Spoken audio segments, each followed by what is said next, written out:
Okay, had to do a little bit of changing a couple things, but we're back. Ooh, actually, it's interesting. As I rotate, what is it? As I move the power wash gun, I guess you could call it that, the power washer up and down the y-axis, the lighting behind the actual nozzle changes. That's interesting, and I like that. Oh, it's same thing too. Okay, cool. Dynamic lighting. I like that. Sorry, not being all fascinated by lighting. Look, I got distracted by a shiny thing. Well, greetings. Hello, I am Patronus. Alright, so last stream, we started cleaning the playground. This place looks like it's going to take a minute to clean. And, just one second here. It's a little bit noisy outside, so I apologize if you hear anything, but people are having a party. So, we'll just clean the small bits and bobs first. Trash cans and whatnot. I hope everybody had a decent day. I was having a decent week. This week has been really, what do you call that? Trying? Yeah, trying. We'll just say trying. Or some people, or some would say spiritually taxing. It's a real polite way of putting that, I suppose. A lot of silliness at work. You know what? When you work with some folks, after a while, you begin to realize maybe, just maybe, they've lied about their resume. Because you're like, yeah, you seem to not have the experience I was expecting. But there's really nothing I can do about that. Obviously, I mean, I don't make the hiring decisions, so can't do much about it. Other than just go, huh. I make the Minecraft villager noise. Huh. Why are you so dumb? Wait, probably shouldn't talk too badly about some folks, even if they deserve it. Even if they deserve it. Ooh, last stream we kind of talked about a bunch of different things whilst I was relaxing and just playing the game. Anime, video games, movies. And I was thinking about that. I realized that there's actually something I completely I can't say I completely forgot about. I forgot about it for a while. And I remembered it today. So let's see if I can put this. How's the best way to deliver this information? Oop, this spot right here. Oh, almost there. Come on, you can do it. So let's see here. Once upon a time ago, there was a movie called The Matrix, right? And the first Matrix, where Mr. Anderson, also codenamed Neo, at least that was his online alias, Neo, I guess discovered he was the one, right? Well, shortly after that movie, not really shortly after the movie, but after that movie came out, there was like I guess you could say like a collaborative effort involving the world of the Matrix, or the universe of the Matrix, really. And a thing came into existence called the Animatrix, where it was a bunch of animation studios, each made like a short film based in the world of the Matrix, both the Matrix itself as a place, but also in the world that the Matrix, the Earth, the world of the Matrix is in. So you have people. So you get short stories about people being in the Matrix, and then you got short stories of the people outside of the Matrix who are trying to free people. And there's one story that I remembered where. How do I talk about it? There was one story I remember where this kid discovered or figured out a way, a kid in the Matrix, a high school student, figured out a way to escape the Matrix. And he did so by leaping off of a building. And by doing that, he was able to escape the Matrix on his own without any outside assistance, which was a big deal in this particular story. Because at the end of that story, when the kid, came to in the real world, or the world of the real, as Morpheus would call it, both Trinity, Morpheus, and Neo were there essentially to collect him. And they were surprised because it appeared that he was the first person inside the Matrix to actually leave it without having any assistance. And then in the second Matrix movie, there's a scene where I forget the name of the ship, but Morpheus, Trinity, and Neo all return to Zion. And while they're there, he looks like a teenager. A teenager runs up to Neo and the crew and wants to help them, wants to go with them on their next excursion or something like that. And they're kind of saying no, he has to stay behind. And then the kid kind of pleads, like, come on, you saved me. And then Neo responded with, you saved yourself.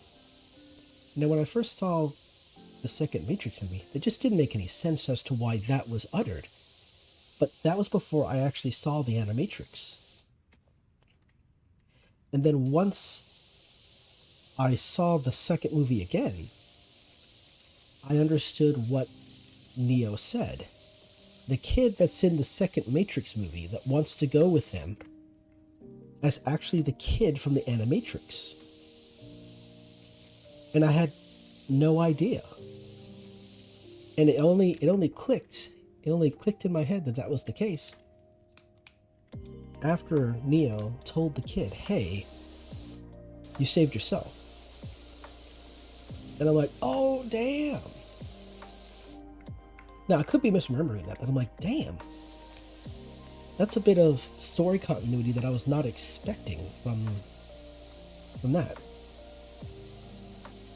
But the Animatrix also got me thinking of another Animatrix style, because the Animatrix is a series of short stories about a universe. Well, there was one prior to the Animatrix called Robot Carnival. Robot Carnival is essentially like the Animatrix, where you had a series of studios, each providing a different short story or short film, and the theme was robots. The same kind of nonsense, exact same thing. But it was instead of it being like how the Animatrix did it, using computer animation and art, it was just pure art. It was just pure drawing. So I don't know if there were any computers involved in it, but because it looks entirely like it's just 100% art, 100% drawn. And just like the Animatrix, all these different stories. And some of the stories are kind of funny.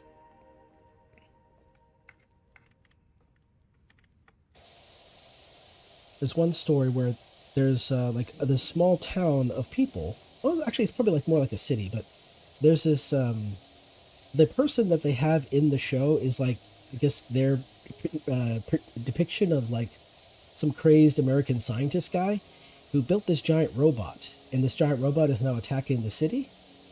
Kind of like Gundam style, or maybe more like Megazord style, and from the Power Rangers. And then these people in this town, they get together and they make their own giant robot guy to fight the crazed American scientist robot. It is quite silly. Let's see. There's another story where this man is an inventor, and he built a robot, a robotic I don't know what the age of the robot was supposed to be, like the visual depiction of the robot, but the robot was supposed to be maybe late teens, early 20s. Might have just been a teenager, because the robot looked very young. This guy invented the robot, and over time he sort of developed feelings for it, because he built it, right? He developed feelings for this robot. And eventually he had to, make a choice, and he chose to not maintain the robot. And over time, the robot slowly broke down and essentially passed on. I guess you could say that it died.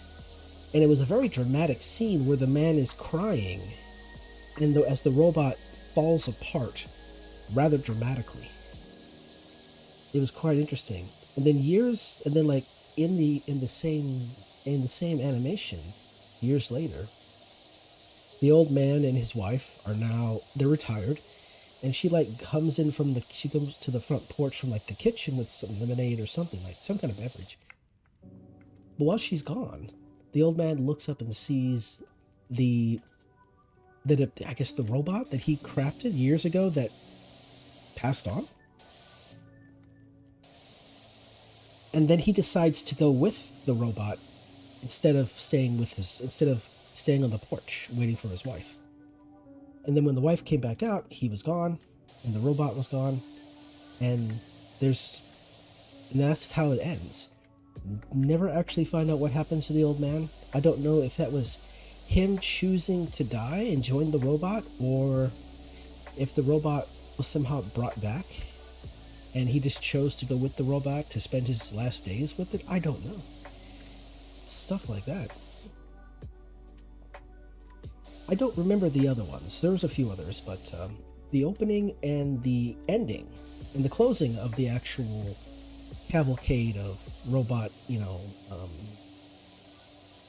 films was rather, or movies or short films was rather interesting. Where the first one, the opening is there's this giant robotic like contraption out in the world, just traveling through a desert, and it's doing its thing, but it's sending out like smaller robots from it. It's like a giant carrier of some kind, just kind of rolling across the desert on giant tracks. And it sends out all these robots to destroy everything around it, blowing up buildings and people, and it's just wreaking chaos and destruction.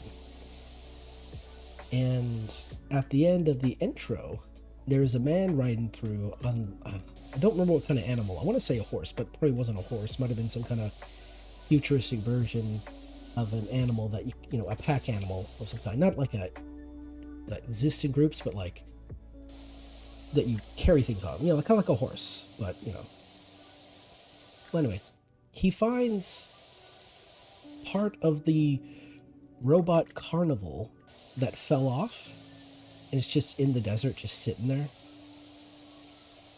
And so what the man does is he picks it up and takes it back to his home, where his family is.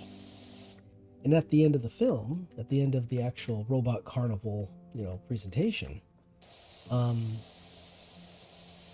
it's being normal. He winds it up. It's playing music. The kids are enjoying it. Everything seems to be fine. And then like the camera, like changes position to outside of the home and looking down at the house. And then the house explodes, just ending the whole thing. And I'm like, wow, that's brutal.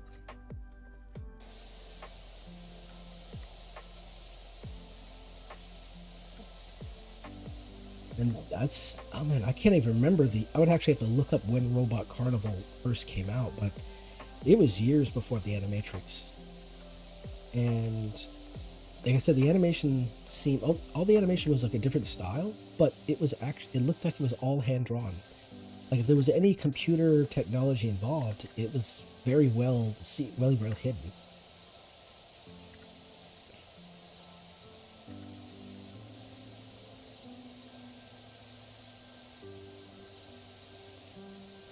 And the art style of the Robot Carnival, or at least at the time, was kind of reminiscent of like Studio Ghibli's art style, where everything's kind of like wholesome and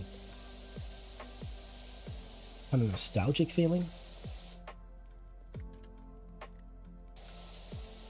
Is it me or is the stream kind of loud? Sorry, not the stream, but like the audio.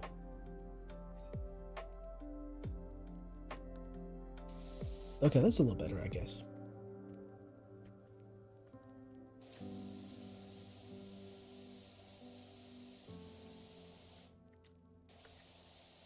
I've watched many anime over the years, and a lot of them I don't really remember the names of. Many years ago, back when YouTube was brand new, before copyright reared its ugly head, and before corporations got involved in YouTube, people would just upload all kinds of things onto YouTube. They would upload what became known as YouTube poops, um, and then what called YouTube poops. Um, they'd also It was also like a real big time where people would be doing a lot of anime music videos or AMVs. In fact, there was a series of AMVs that would come out, or like a series of videos called AMV Hell, where you'd have all these different AMVs with different songs from all over the place. And a lot of them, like some of them songs involve music from like Madonna, and other songs from like Linkin Park and Jay-Z. Like there was one AMV for Numb Encore, which was the collaboration effort between Jay-Z and Linkin Park. And it was just it was, what is it? It was the tournament between, and it mostly showed the fight between, was it Neji and Naruto, as the song Numb Encore played in the background, with Jay-Z rapping, and everybody doing their thing. It was a popular one. It's probably still out there. It's been a while since I watched it. Probably still out there. There was even a lot of silly songs created using different anime and different just silly songs. Like there's one called the Beer Song. I think it's called the Beer Song, where it took the overture of 1812 and it was played in the background, but then someone actually wrote lyrics and sang along to the tempo of the actual music piece. It was quite silly. A lot of AMVs back in the day, a lot of AMVs, a lot of YouTube poops. There's even like songs there's even media out there that exists that doesn't exist anymore, that I tried looking for over the years, and I'm only able to find a couple of them. And I don't know where they went. Maybe they got taken down by the original creators, or maybe copyright hit them and wiped them from existence. I don't know, but there's a lot of media out there that I miss that no longer exists. Like there used to be a lot of Halo content out there. There used to be a lot of Halo, not Halo 2, Halo 2. This was before Halo 3 came out, so it's just so much lost media that I think about it and just makes me laugh. Like there was this weird, there was a one video I watched where a bunch of, where it's like all the different kinds of Halo players, right? Where you had they even gave them silly names. Like they gave a name to one guy called the Roidus Ragus, where it was the one person in the game that whenever they would die or get hurt or some way, they would scream and yell, and it'd be like incoherent, like peeking on the mic and just screeching and screaming. Then you had like a squeaker type character. You had like that little, in Call of Duty where you have that little kid playing the game. You're thinking, okay, this kid's definitely not old enough to play in this game, and yet he's the squeaker. They had that in Halo as well. They had the Spawn Killer. All these different names. It was amazing content, and like they all had like little stereotypical or just like fakes, not stereotypical, like fake scientific names. It was a really neat team back in the day. But that all got vaporized. That all got Thanos snapped out of existence when copyright came into existence. All because of Viacom and Metallica. And yeah, Metallica is one of the reasons why the copyright system is the way it is. And even after years later, the people in Metallica is like, yeah, no, we screwed up. We didn't want this to happen. And the funny thing is, like, Metallica did like a live stream where they played music, and their live stream got copyright striked because of it. It was like, well, that's kind of funny. You did what you wanted to do, and now you got what you wanted, I guess, and now you get to suffer the consequences just like the rest of us.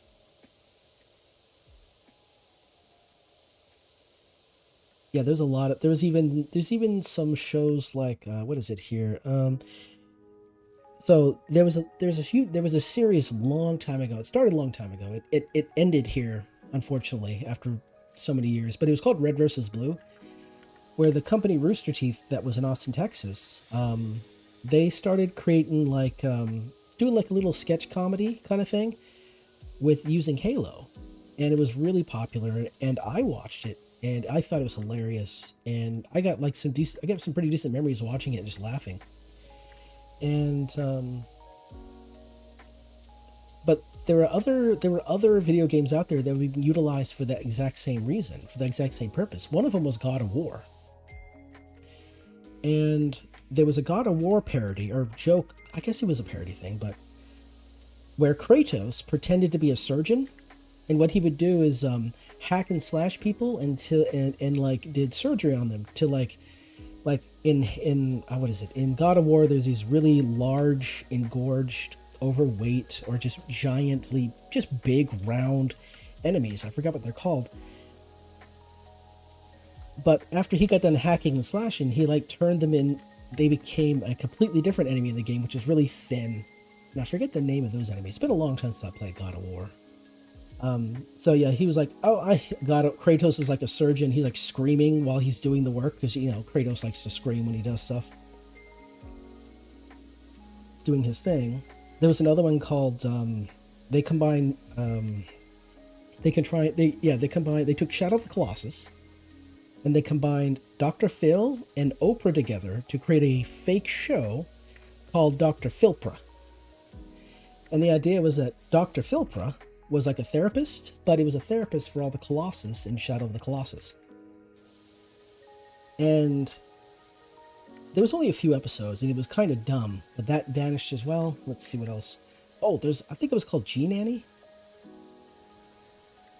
where they took true crime streets in New York, and they did sort of like like I said, like a machinima kind of thing, or like a red versus blue kind of thing, where they combined gameplay and cutscenes and voice acting and all that fun stuff to create a character named G Nanny, who was a licensed occupational therapist.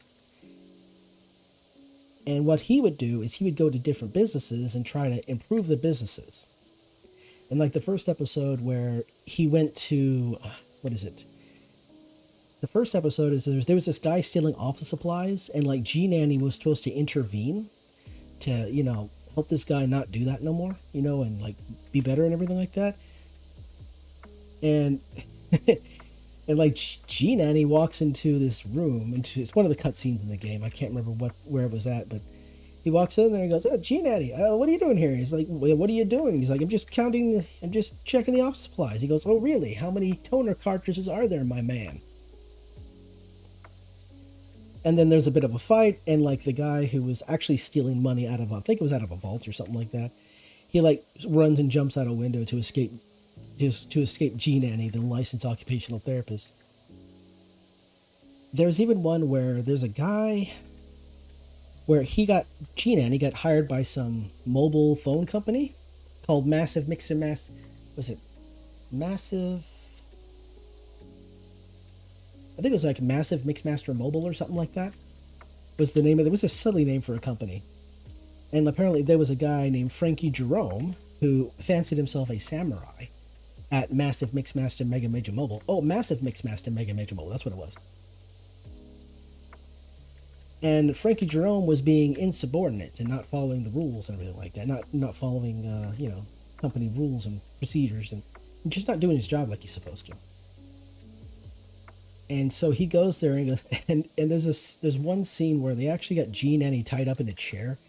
And like the samurai guy is like, "No one tells Frankie Jerome, the superhuman samurai at Massive Mixmaster Mega Major Mobile, what to do." And then one of the henchmen of Frankie Jerome walks in and goes, "Frankie, you've just been fired." Corporate office just called. "You've just been fired for gross insubordination, which means you won't be able to get unemployment benefits. Sucks to be you."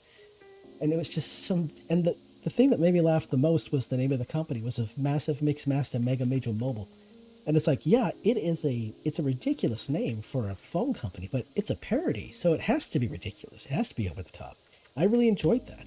But of course, because of copyright, got thrown out the window. And then we're talking about the 2000s here. This was before 2010, this was before 2010, this was before 2012, 2013. I mean, this was, over 10 years ago. And a lot of this media is just gone. But there is still some media from the old day that you can actually go and look at. There's one called Hardtack Montana, the Tourette's Cowboy. That's still up. You can still see that. People took the game Gun and the characters out of that, and the cutscenes, and of course they added their own voice acting and all that other fun stuff.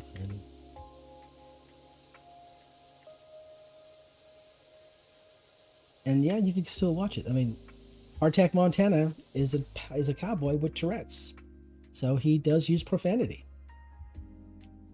And he has a friend that everybody calls him Pico, and everybody thinks he's Canadian for some reason.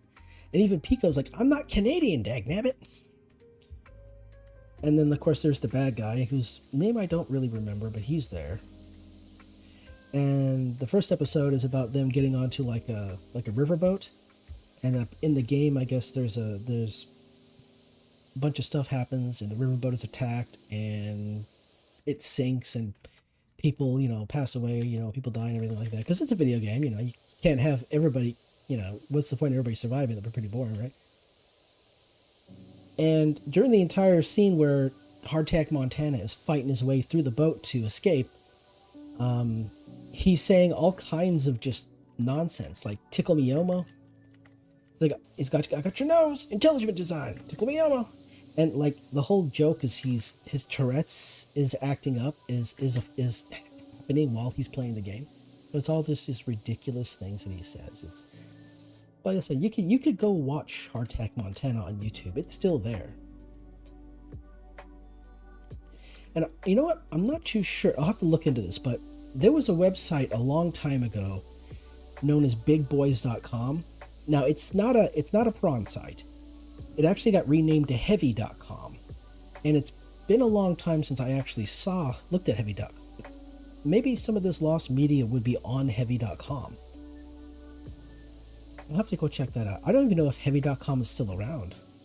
I mean, a lot of the sites from back then are kind of non-existent now. They kind of disappeared and vanished. Like a million years ago, GeoCities was a website with a lot of people on it. But the second Facebook came around, GeoCities pretty much evaporated. And then, of course, once Twitter came around, I'm sorry, not Facebook, I'm sorry, MySpace. When MySpace came around, GeoCities pretty much evaporated. And then after Facebook came around, then that's when MySpace kind of did its thing too. So there's always one thing that replaces the other, and every single time one gets replaced, there's small bit of history, a small bit of media that's lost. It's really unfortunate. Oh, I missed a spot.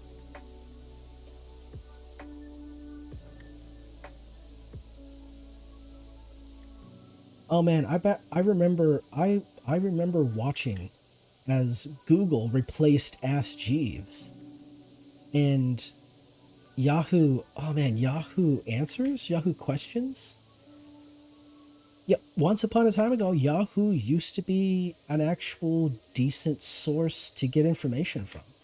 You had Yahoo Answers, where you could just ask questions and you would get it answered, and the questions would be legit. They wouldn't just be, joke answers. They would be legit answers. But now everybody goes to Google.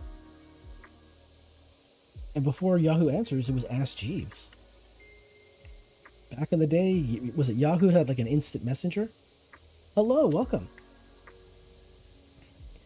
Yeah, back in the Yahoo had an instant messenger. It might still be around. I don't know. I know it was around when I was in school. That was a long time ago, though.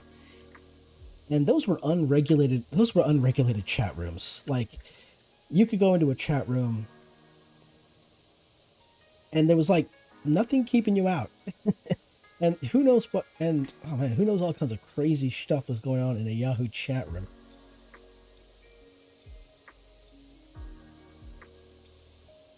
I mean, this was back when, was it AOL Instant Messenger or AIM became a thing? I remember getting the AOL discs in the mail. They were inside magazines, and they were just in like little discs that delivered to your mailbox from like everywhere in the world, or just anywhere really that had an address. You pretty much would get it. And then AOL. Oh, interesting. What was this? 5 years ago? 6 years ago?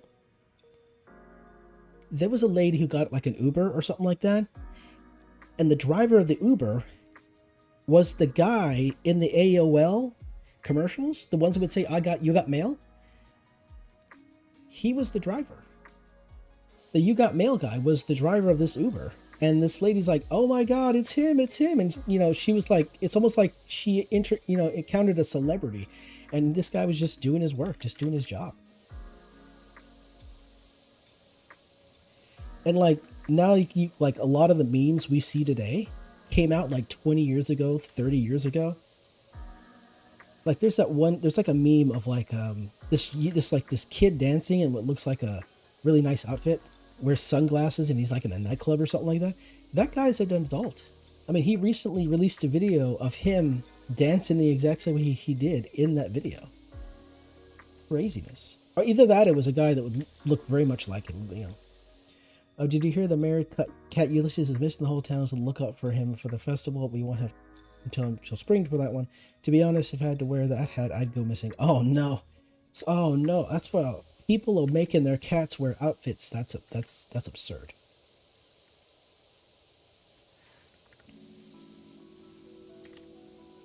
Oh, I just got distracted by the game. What was I talking about? The AOL guy.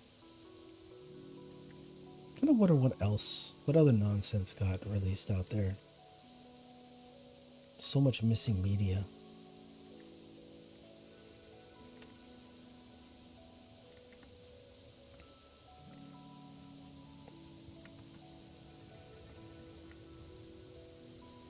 Now let me let my brain restart here to think about another topic to talk.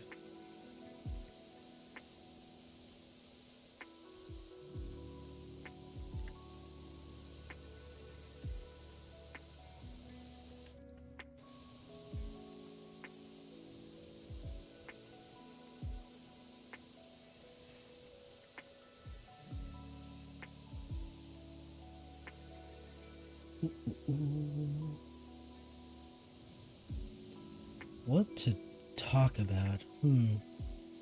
Oh, I forgot my tea. Let me finish. Maybe drink my tea here.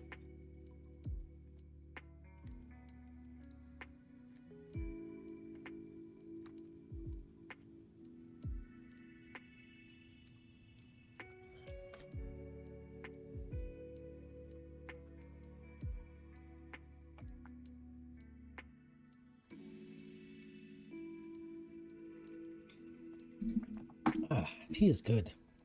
Tea is real good. Excuse me.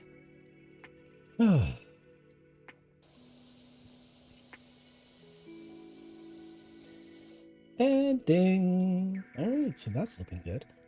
So we just got this one ring over here of... Oh, is it half and half? Oh, yeah, that's better. Okay, the one ring is blue, one is green. Okay. I'll have to get up underneath the Stegosaurus slide here.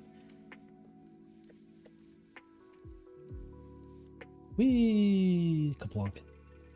Oh, this is something I noticed. So, like, you're moving, right? And if you hold shift, you essentially run. And if you hold shift and jump, you can kind of jump really far. But also, if you move and you jump and press shift, you accelerate. So accelerating your character forward or backward, it doesn't matter if you're on the ground or in the air, you can just start accelerating. So jump and accelerate.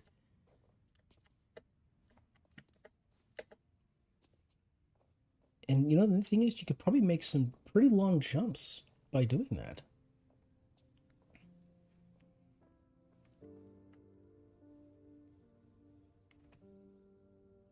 Oh, interesting how there's a round spot in the cloud. Oh, and it disappears.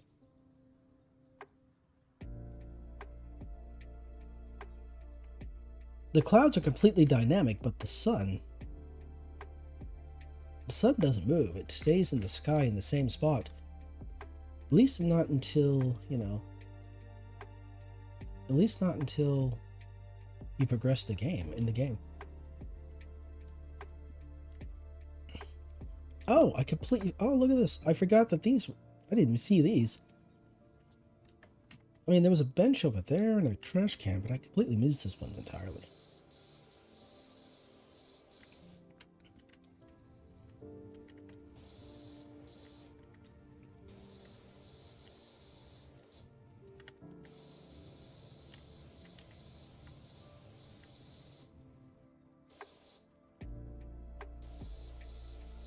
Oh, you know, on the subject of lost media, there's also some anime out there in the world that isn't being produced anymore. Like it had been made and it was being distributed, but not anymore.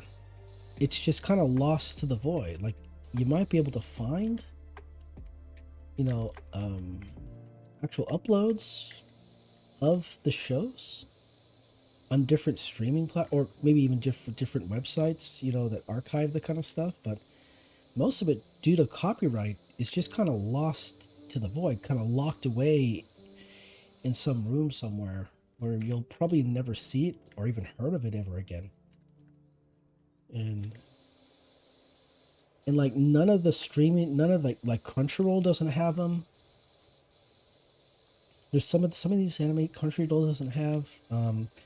There is a website called myanimellist.com, and on that website lists almost I want to say every anime that ever existed. And the likelihood of you finding those anime out in the wild, probably not very high. But there's a bunch of them. Some probably never even heard of. Some that you've probably never seen.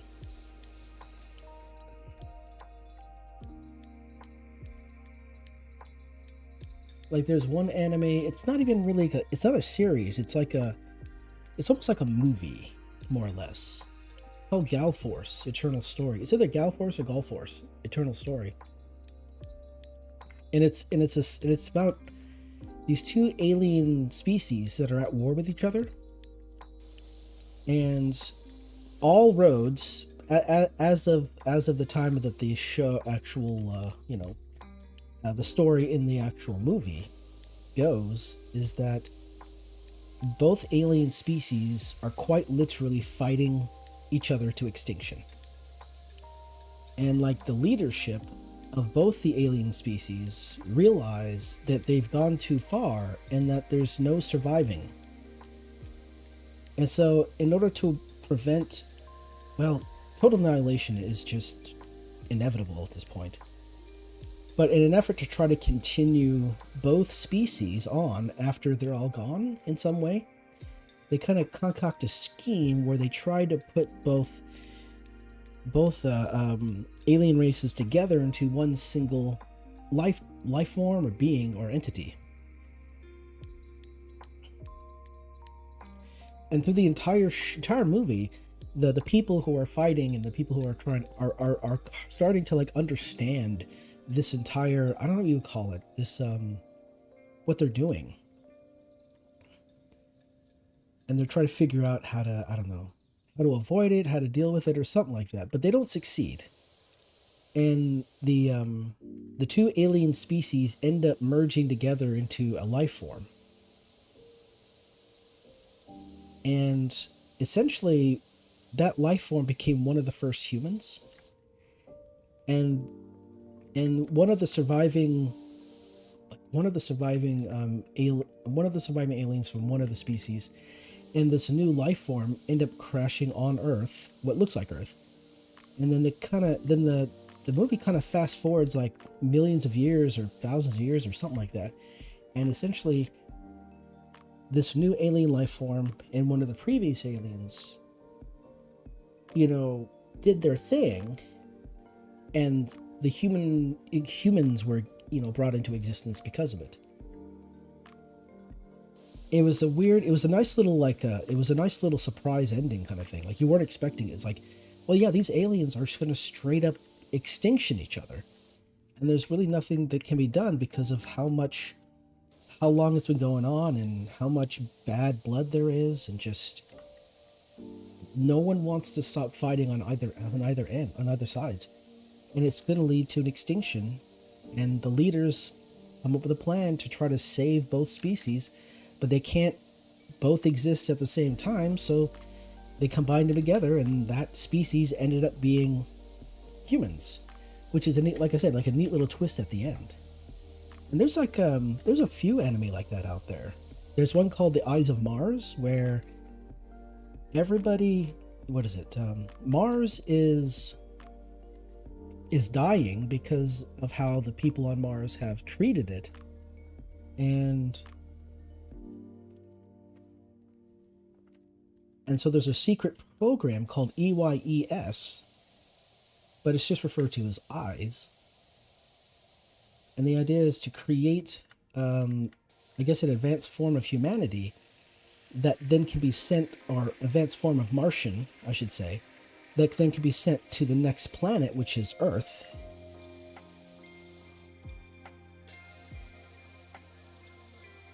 Let's see here. It's a bit loud. You know, I'm gonna check. I should have checked the audio before starting, but I guess I'm gonna figure it out here. But yeah, like they try to create an advanced form of life using this EYES program, which it's an acronym, but I don't know what the program's name actually is. So they try to create these essentially humans and send them to Earth as part of the whole thing. Come on. Let's see here.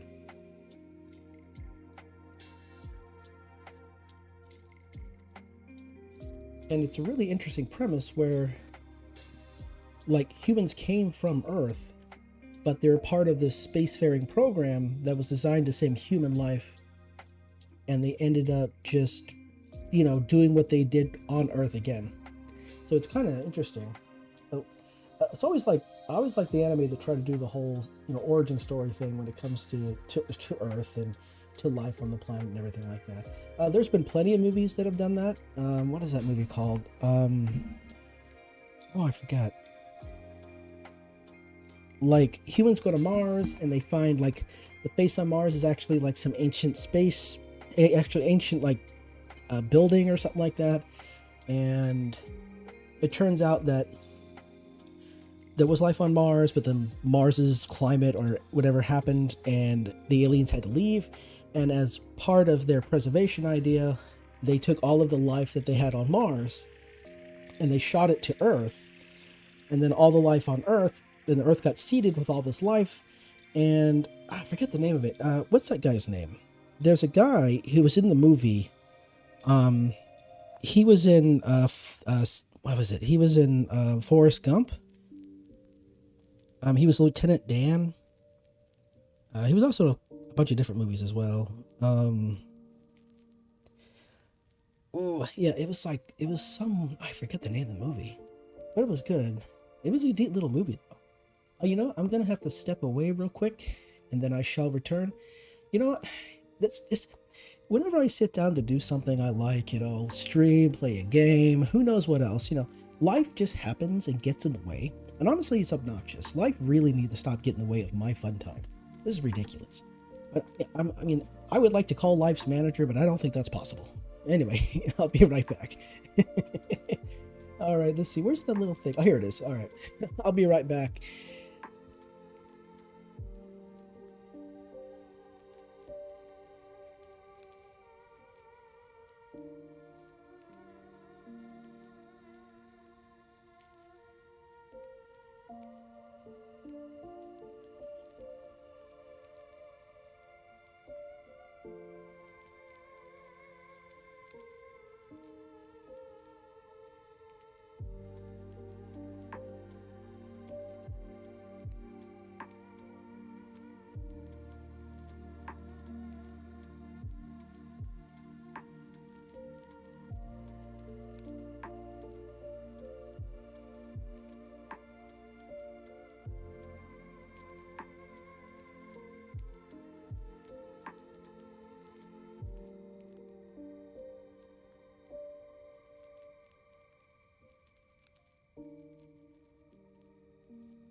Hello, I have returned. Back from the fray. Ooh. Where are we at here? Ooh, bin? The bin's not clean. Wait. Really? Wait, which bin? There's that bin. This bin's not clean? I could have swore I cleaned this bin. Oh, right in there.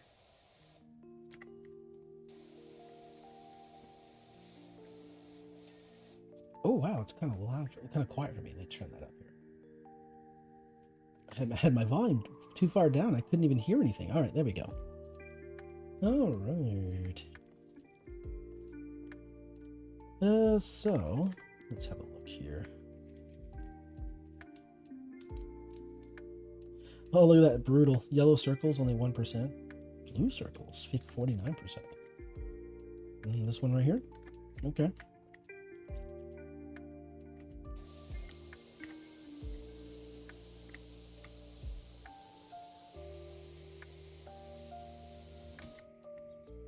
Oh, let's see what else. Oh. Oh, and the airplanes, of course. Hello, welcome. I am Patronus. I fancy myself as an ancient dragon. Ancient as I've been around for a while. I've been alive for quite a while. I've seen many things, been many places, had many experiences. There. Seen the world, met people. Green is good. Green is my favorite color, more or less. I mean, is it really? Is it seemed a bit immature to have like a favorite color? I mean, does it really matter in the grand scheme of things? But it's a color I really appreciate, so I will use it a lot. Purple? Purple is great. Purple is actually my mother's color. It was her favorite color. And here's an embarrassing story from back when I was a wee lad. When I was a kid, I don't remember how old I was. I think I was... Maybe I was 10 years old, maybe a little older, I don't know. My mom went and got me a new bike. My mom got me a bike. Now, when I say new bike, I mean new to us. But it was like a secondhand bike, and the bike itself was purple with yellow flowers on it and like little ribbons coming off the handles. Essentially, it was a girl's bike, but it was cheap, and it was cheap. It was inexpensive, and that's why my mom got it. And I don't remember how long I had that bike, but eventually it left this world. I don't never really know what happened to it, but it was kind of funny that my mom ended up getting me like a girl's bike. That's part of my first bike. We didn't have a whole lot of money, so and I think she got the bike from, I remember we went to go visit a house that had a bunch of bikes in their backyard. Now that I think about it, I don't know if that was a good thing or a bad thing, but they had a bunch of bikes in their backyard. I mean, given some of the information today where bikes are stolen and scrapped and whatnot, I don't know if that was the case for this one, but that was a thing. I had this Android phone a long time ago when I used to live in a trailer with my parents as a kid. Yeah. Oh, okay. You know what? The funny thing is, like, the first time, my very first mobile phone, as I'm just going to refer to that, my very first mobile phone, my cell phone, whatever you want to call it, was actually the Motorola Razr. You know, the flip phone from back in the day. And back then, if you wanted a game on your phone, you had to, what was it? You had to buy this code, and then if you had to buy this code, and then you had to, and then use this code to download the game. But when we left, I realized we didn't have a phone. Oh no, you lost your phone. Did it get misplaced, or was it just lost forever? It's unfortunate. Turns out she hid it in her closet and never. Oh no. Oh no. Oh man, I think the number of, I would say just the number of toys I've lost over the years as a kid, I can't even remember them all. And it's always sad when I couldn't find them. So it's just Shadow Realm, and now it could be anywhere. Watch, like, one day it's going to be like time traveled into the future or something like that, and she's going to magically appear out of somewhere. It's got, you know what? It fell into the back rooms. That's what we're gonna do. We're gonna say it fell into the back rooms, and one day it will return. You know, those backroom videos are actually really fun to watch.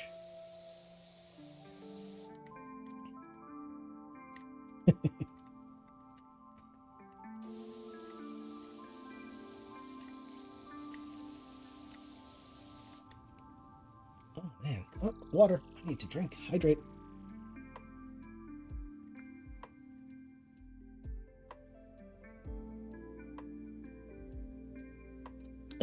There were things on that phone that the backrooms would be scared of. Oh, you know what would be really terrifying? If I found myself in the back rooms and a bunch of scientists are doing the California Girls dance, or you know, from the memes, that would be terrifying. I'd run away from that as well.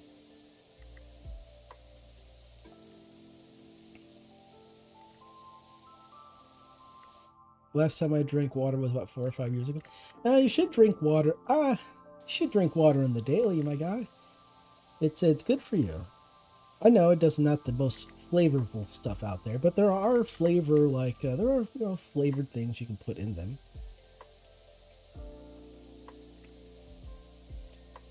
Boom, yellow circle, ding. All right. You drink it on the decadally? Yeah. That's like the people who like once a year go to like conventions or something like that. It's like, oh, every year the spam festival happens and people go and eat spam all the time. And some people eat spam every day for the entire year, or some people only eat it once a year when they actually go to like the spam festival, that kind of thing. I wonder if they still have those conventions, like, hey, welcome to convention where everybody's name is Dave, you know, or something like that. I wonder if that's still a thing. I haven't really ever heard about those in a very long time.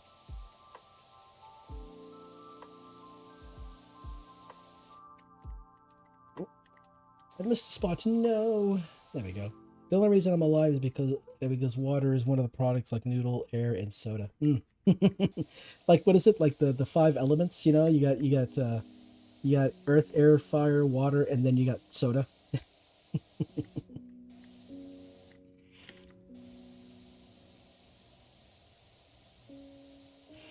Oh, what is it? I even heard that there's like a earth, yeah, earth, air, fire, water.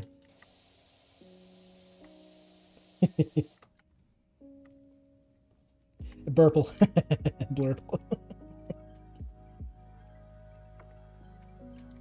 Everybody has a favorite kind of drink. It's amazing. Oh, is it here? I'll clean this one. Why not? Mm.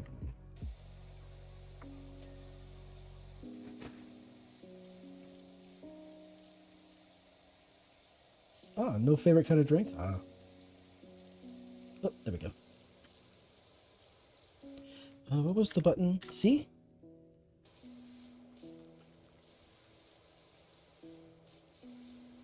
I have a favorite different kinds of drinks, but not an overall favorite. Yeah, that makes all the sense.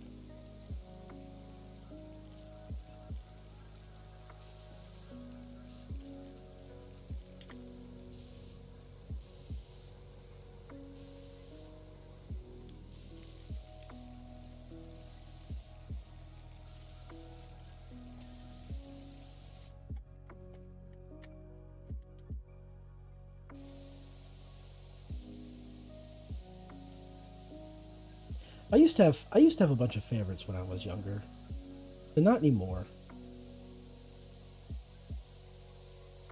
Kind of mellowed out.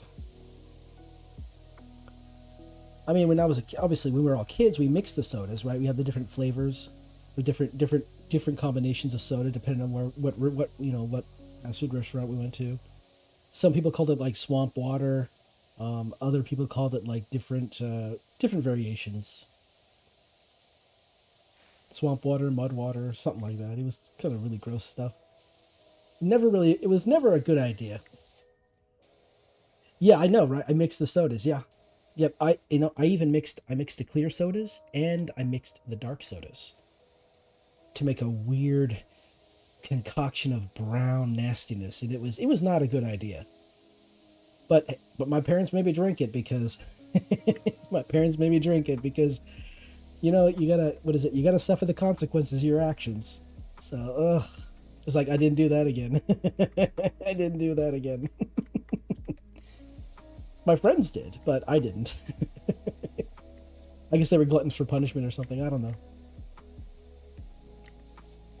Get clean. There we go.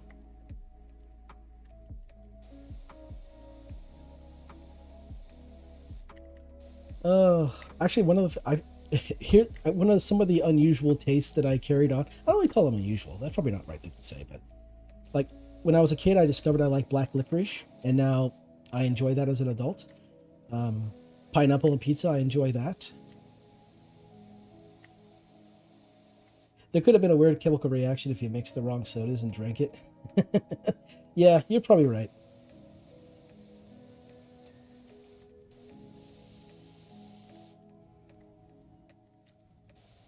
It's like mixing, probably the worst. I don't think I ever did mix Pepsi and Coca-Cola. I don't think I ever did that though.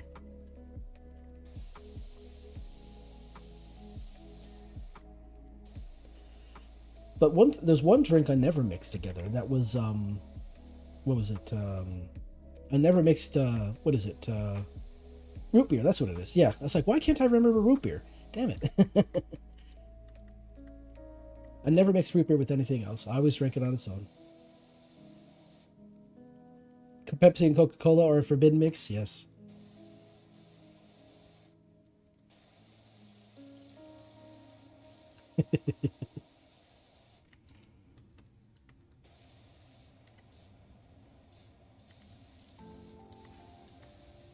I love today, like the memes of today are like literally just the worst possible things imaginable. Like the person holding like a couple of bouncy balls and like the forbidden gummy balls or gummy worms or something like that.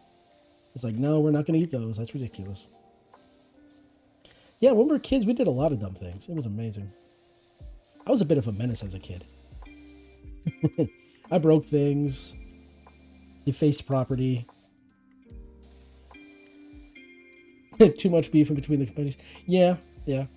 Oh, speaking of you know what was it? I think a couple of years ago, somebody tried to sell Coca-Cola's formula to Pepsi. I think it was, and like Pepsi's like, nah, we're not touching that with a 10-foot pole. Hey, Coca-Cola, this is the thing.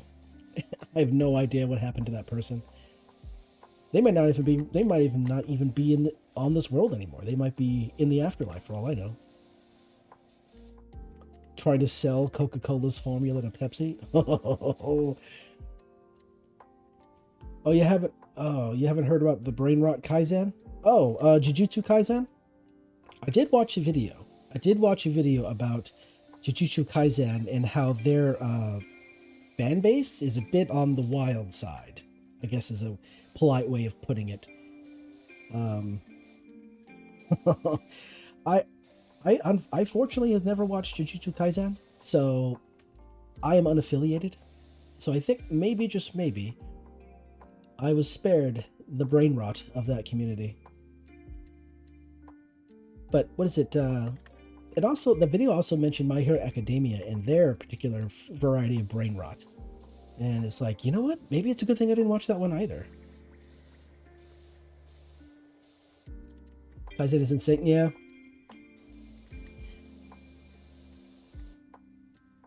Oh, Kaizen. Oh, okay. Kaizen is the pronunciation. Okay. Thank you. Jujutsu Kaisen. Ah, okay. Also, God, I wish I could send videos. I have so much funny stuff. Right? Oh man, imagine the amount of trolling that could happen if a viewer was able to send videos to a streamer live. Oh, that would be the oh, that'd be brutal. It'd be like, would it be like what is it, like streamer banned any percent speedrun or something like that? It would be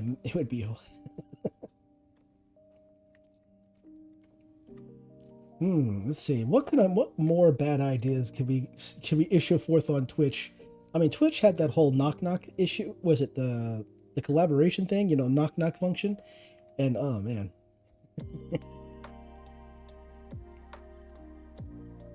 basically, what is it like? What is it? That does kind of remind me of I can only imagine one scenario: someone recording a stream and resending chunks of it in live chat live. Oh, that's like the what is it? That's like the Clippers, like Cooksey and all them, like clipping a stream and uploading a video, and then the streamer goes to the YouTube channel and sees a clip from the very stream that they're currently, having. That's like the most. That's like the most meta, period. That like the most meta thing ever. Yeah, absolutely. Oh, that'd be brutal. Oh, you know what? It'd be like the live. When the streamer says, "Hey, don't clip that," and then they clip that, and then they would just send it to the streamer saying not to clip it, even, and just kind of make fun of them. Yeah, I could see that happening. That would be actually that would be really funny.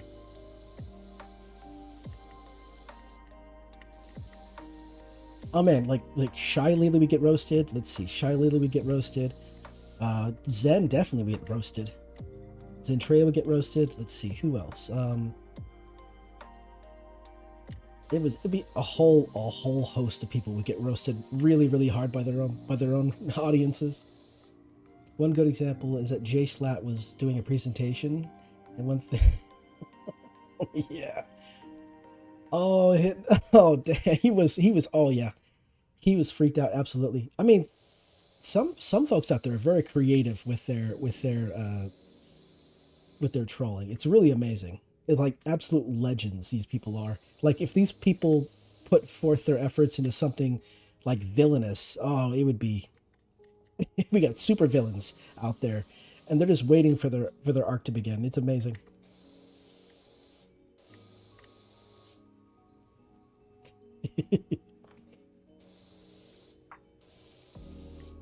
Oh, Jesus.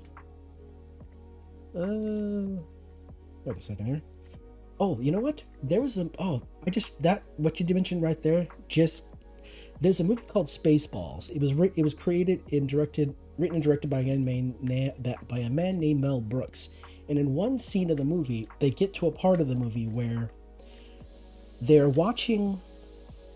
trying to find the heroes, but they don't know where they are, and so they decide to they decide to break the fourth wall and go crazy with it. And they get the Spaceball the movie on VHS, and they put it into the machine to see where they are, in the future, because apparently they can do that now. And they get to the scene where they're watching themselves acting in real time, but in reality, it's just a camera filming them from behind and displaying it on on the front of the on the actual display. But the way the premise was set up is that they're watching the movie of the events that are happening right now as they happen. It's some silliness. In one scene, they got a part where they did watch this and they go, yes, explosion. Beautiful. Man, how big is this one? Jeez, this is okay. Maybe I should focus on one ring at a time. So yeah, that's what I'll do. Okay, we got the blue here. We'll focus on the blue. So we'll just we'll do this right here. Yeah. We'll create the division. We'll create the divider between the blue and the green. There we go.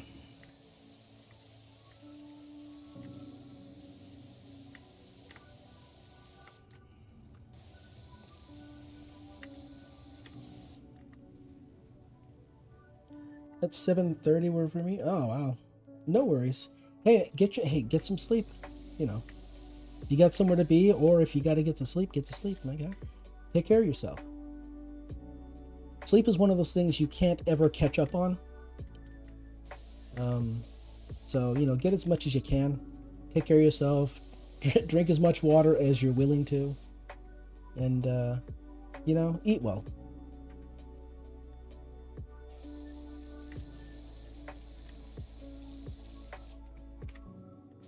And I won't be streaming for too much longer. Maybe another hour.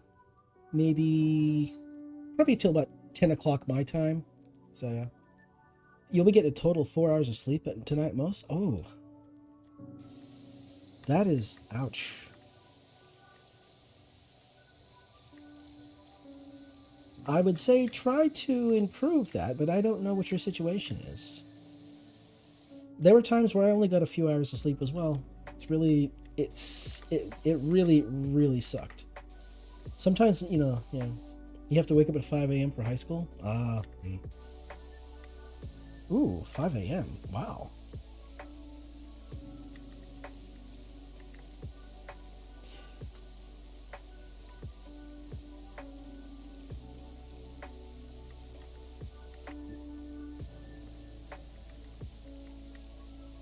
I think the only time I ever had to wake up that early is when I had a cross country meet to go to. It was like an all day travel, or there was some practice of some kind. But wow, 5 a.m.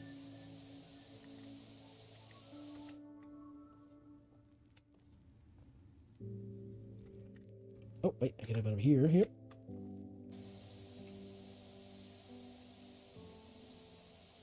Well, my guy, it was good chatting with you. I hope hope you try to get enough sleep as you can. And who knows, maybe I'll see you in the future. The yellow circle has dark spots because the water you sprayed on, and that hurts my soul until it faded. Got a couple more seconds. You can do it, my guy. You can survive. We believe in you.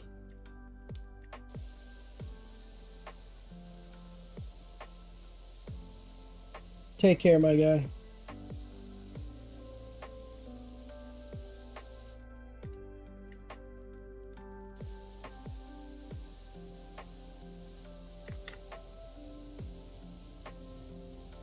By the way, the Laura Power Wash Simulator is nuclear file.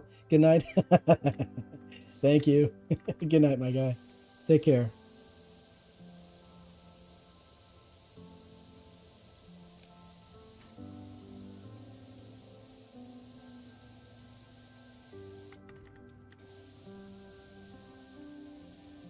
Speaking of Fallout, speaking of nuclear Fallout, tomorrow I'm playing Fallout 4. I'm in Nuka World right now, and I'm playing it on survival. I'm currently on the next gen update, but here in the future, one day, I'm not too sure when, but I will be I will be undoing the update so that I can do like a modded playthrough of Fallout 4. I don't know when it's going to happen, but it will eventually happen. I did start doing a modded playthrough of Fallout 4, but the update happened, and for some reason Steam just had to update my version of Fallout 4, even though I didn't select it. So I have to figure out either Steam did it, or I messed up, or something like that. Undo the update, and then re-download all the mods, and then restart the playthrough. And I do want to do a modded playthrough of Skyrim too.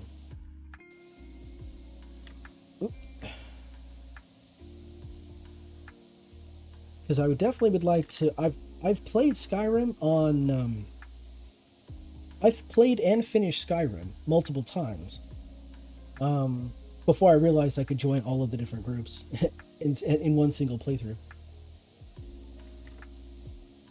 And I have not finished the game on survival. I finished Fallout 4 on survival a couple of times, but I've not finished Skyrim on survival. So I want to do that. And since there's no fast travel in Skyrim, and Skyrim is a pretty big place, this should be it'll be a real interesting playthrough. I think, because I remember when I played Skyrim in the past, I would kind of try to explore everywhere and see everything. And man, that's a challenge that I have to do now. It'd take a long time if I did something like that. So I'm going to set some, some ground rules for myself, so that I don't try to do too much. Because was it like when Skyrim first came out, it was just Skyrim, right? Elder Scrolls V Skyrim. This is long before special edition and everything like that. So I just played like original, or I don't know, Legacy Skyrim, whatever they want to call it now. But I have like 800 hours in just original Skyrim. Oh man, it is really dirty right here. What's going on? That takes a minute to clean up. Wow. Okay, let's switch over here. That's better, but damn, that's tough. So yeah, I got over 800 hours in original Skyrim. And in Skyrim Special Edition, I have about 200, no, almost 300 hours. Almost 300 hours.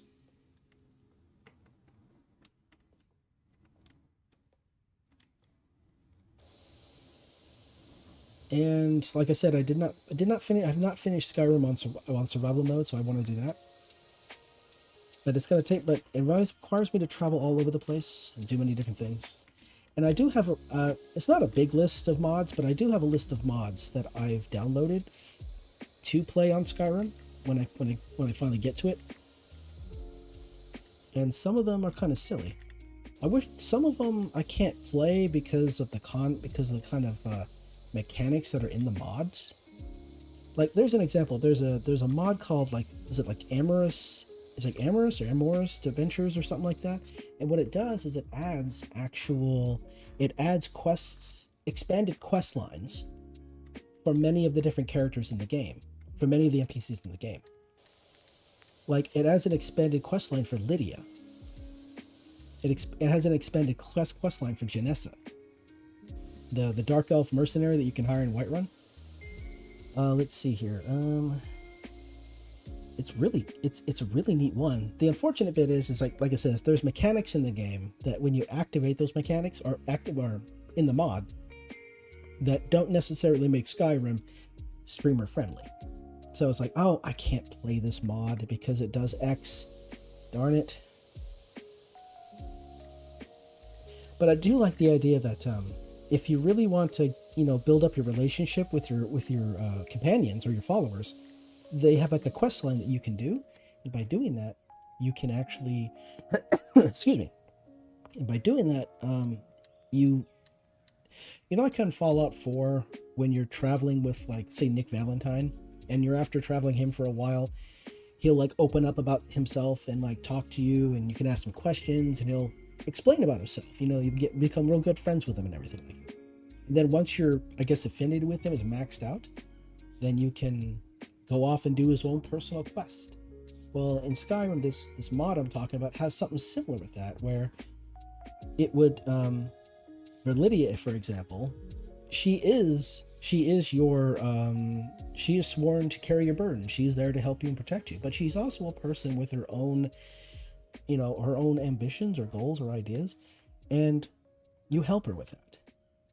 And this expanded quest line and this mod gives an expanded quest line for Lydia where you become closer with her. She's no longer just someone who's carrying your burdens. She's like an actual person, and it's really neat. And if you combine that mod with improved NPC dialogue mod, it makes Lydia like a real person.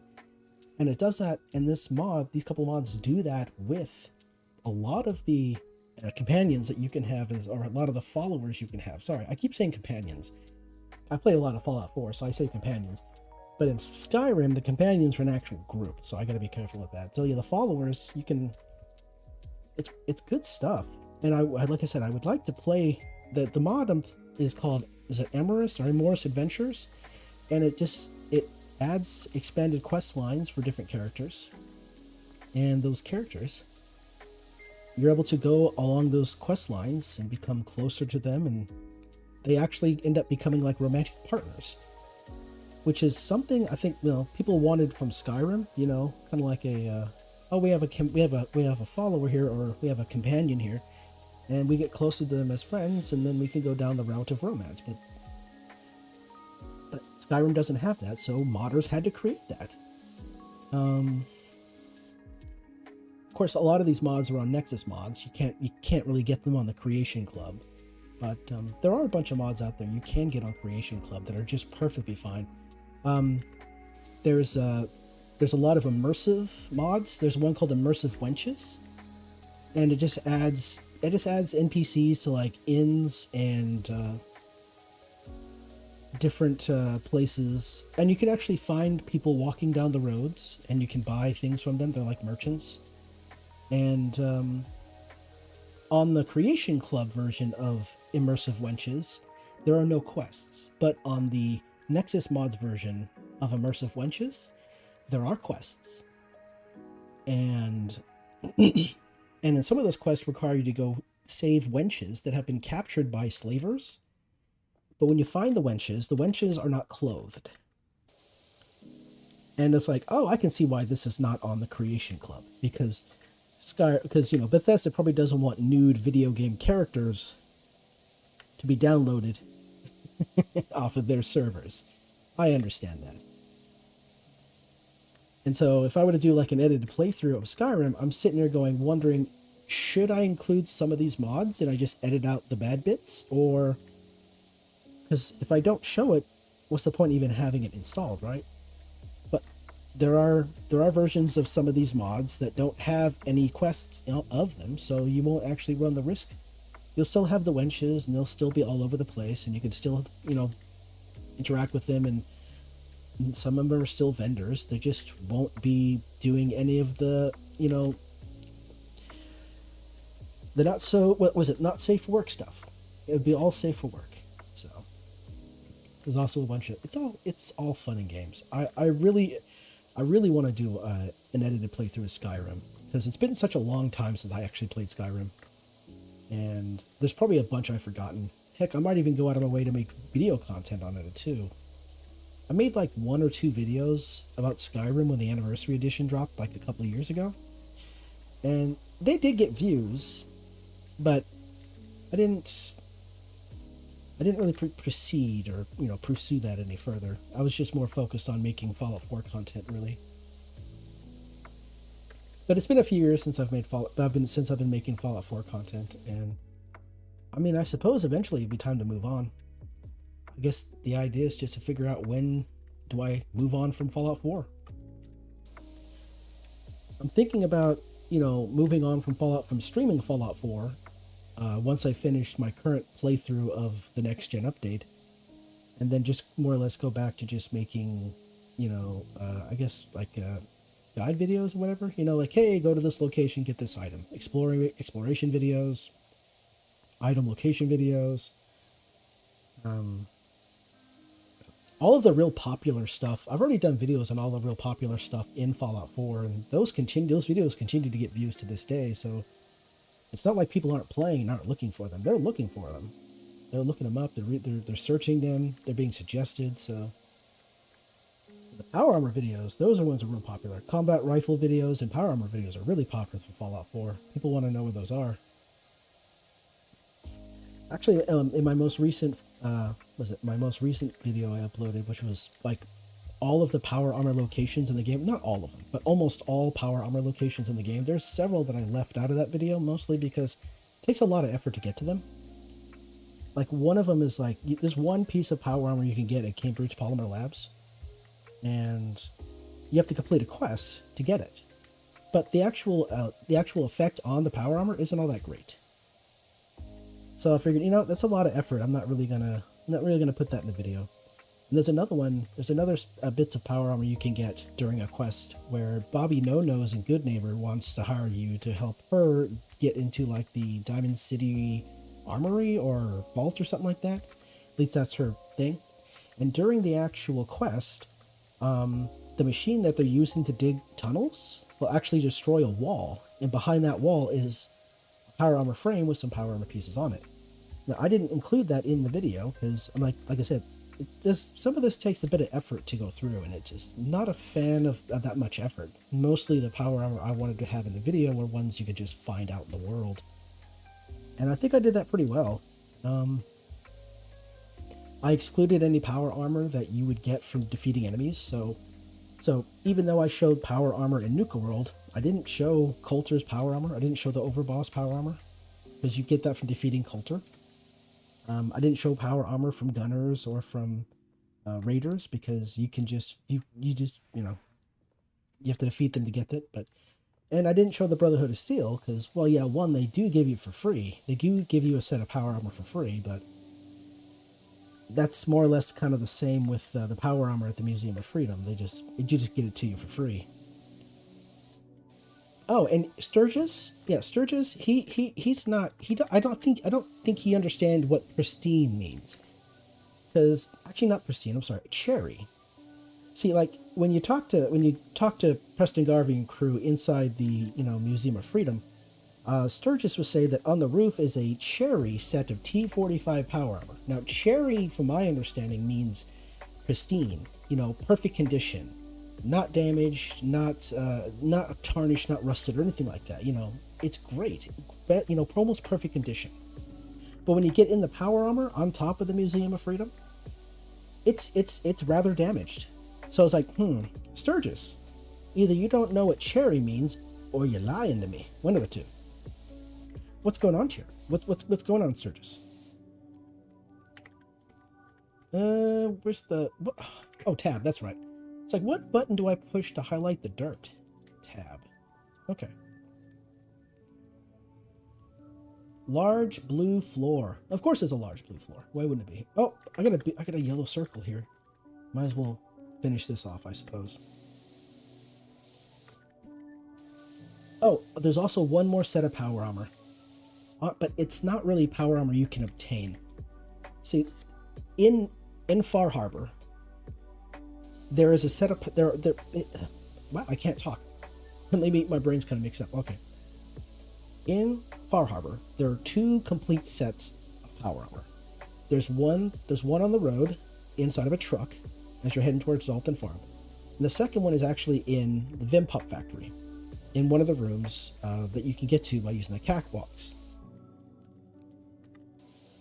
Now, if you go down to the south, on the southern part of the island, there's a lighthouse. You actually get sent to this lighthouse as part of a quest. In like a building next to it, it's like a shack or a shed or something like that. Next to the lighthouse, you'll actually find a power armor frame. Now, there's no power armor pieces on the frame; it's just the frame itself. And I looked around Far Harbor, but I don't remember seeing any power armor pieces that you could just find in Far Harbor, other than the ones that are currently on the two complete sets of power armor, one in the truck and the other one in the Vim Pop factory. But there's actually a third set of power armor. It's a full set of power armor. It's in Far Harbor, but it's out of bounds. And I did not include that in the video because you can't really obtain it. I don't know how to remove the invisible wall that prevents you from, going out of bounds.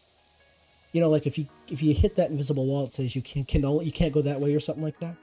Well, underwater, past this really big rock sticking out of the water, you'll actually found what looks like an aircraft, like a damaged aircraft or something like that, in the water.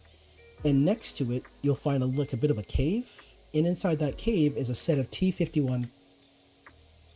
Is it T-51 or T-45? I think it's T-51. Power armor. It's underwater. There's like 5 fusion cores in front of the actual power armor itself, and there's a couple of skeletons of like the soldiers, like pre-war soldiers, in the water as well. But because it's out of bounds, you can't get to it, and because of how dark and murky the water is, all you can really see is an outline of the actual outline of the actual power armor.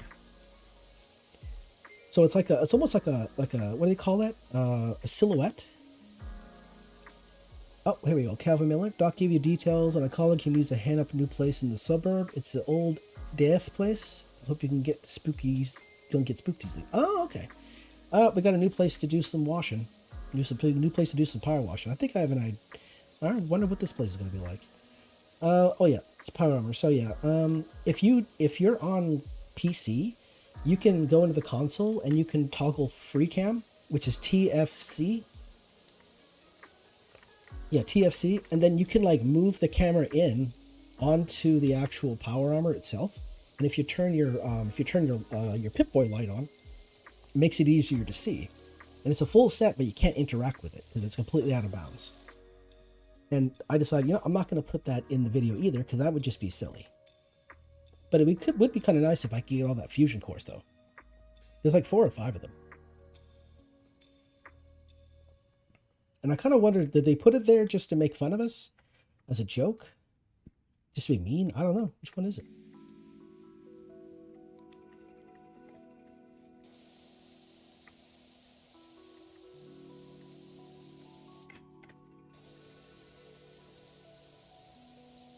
I need some water. A bit of a bev here.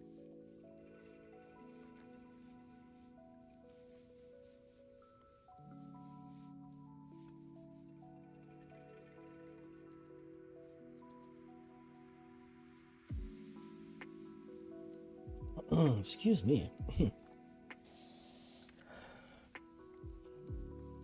Oh, yeah. Moving on from Fallout 4 is going to be a thing one day. I still have a few ideas. I still have a few ideas for videos, but like I do want to make a video where I show where you can get all the Fat Mans in the game. I think that would be kind of silly. You know, it's kind of silly. It's like, hey, would you like a Fat Man? I can show you where to get them, and then I make a video of where and all to go. But it's like a lot of the Fat Men, you have to go through quests, and a lot. Yeah, I mean, like here's an example. Like at the Boston airport, there's like a destroyed bus. I think it's a bus. It's either a bus or a van, one of the two. And on the back of that bus or van is a Fat Man just sitting there. There's no mini nukes nearby, but it's just sitting there. Let's see, at the robotics disposal site, just east of Sanctuary, there's a Fat Man sitting on top of one of the cars. And at the robotics disposal site, there is actually one mini nuke that you can get. On console, it's a bit of pain in the butt because it's kind of, you can't pick it up because of the way it's positioned. Like the game it won't let you get it. It's like, I don't know, the geometry is weird or something. But if you crouch down and you slowly creep up upon the actual mini nuke itself, you eventually bump it, and that will dislodge it from its weird positioning, and then you'll be able to pick it up.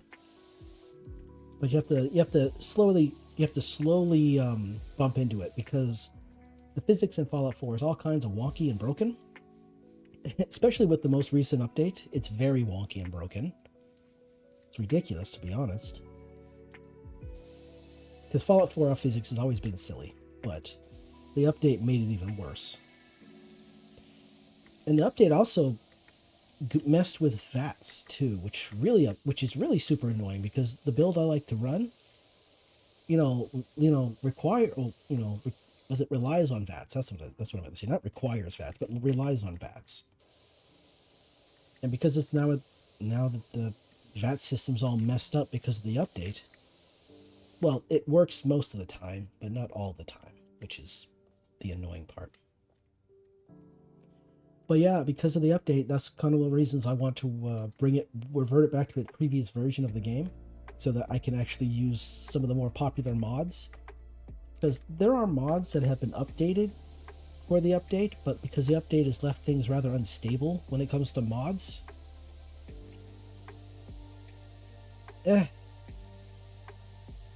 honestly, it kind of sucks.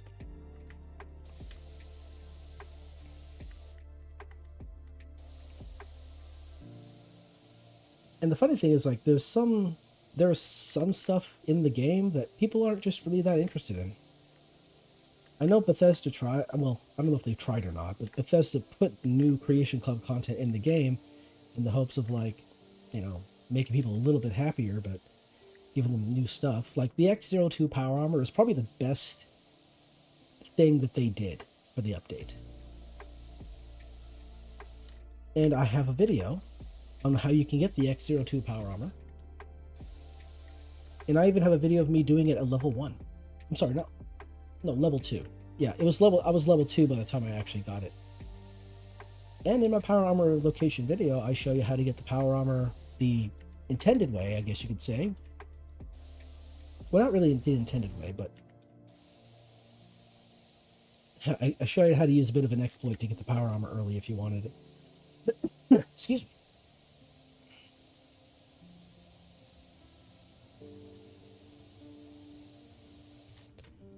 The X02 Power Armor is really good stuff. It's a bit overpowered, though. I think you're better off actually working for it, like waiting to higher levels before, because at level 30, at level 28, I think it is, that's when the X01 Power Armor starts spawning. And so for me, personally, I'd be like, well, I'm going to wait till level 30 before I get any X01 Power Armor. And I probably think that'd be a good time to get the X02 Power Armor as well, considering it has better defense, it has better resistances. And then, any paint jobs that you happen to pick up along the way, you can slap those onto the power armor if you want.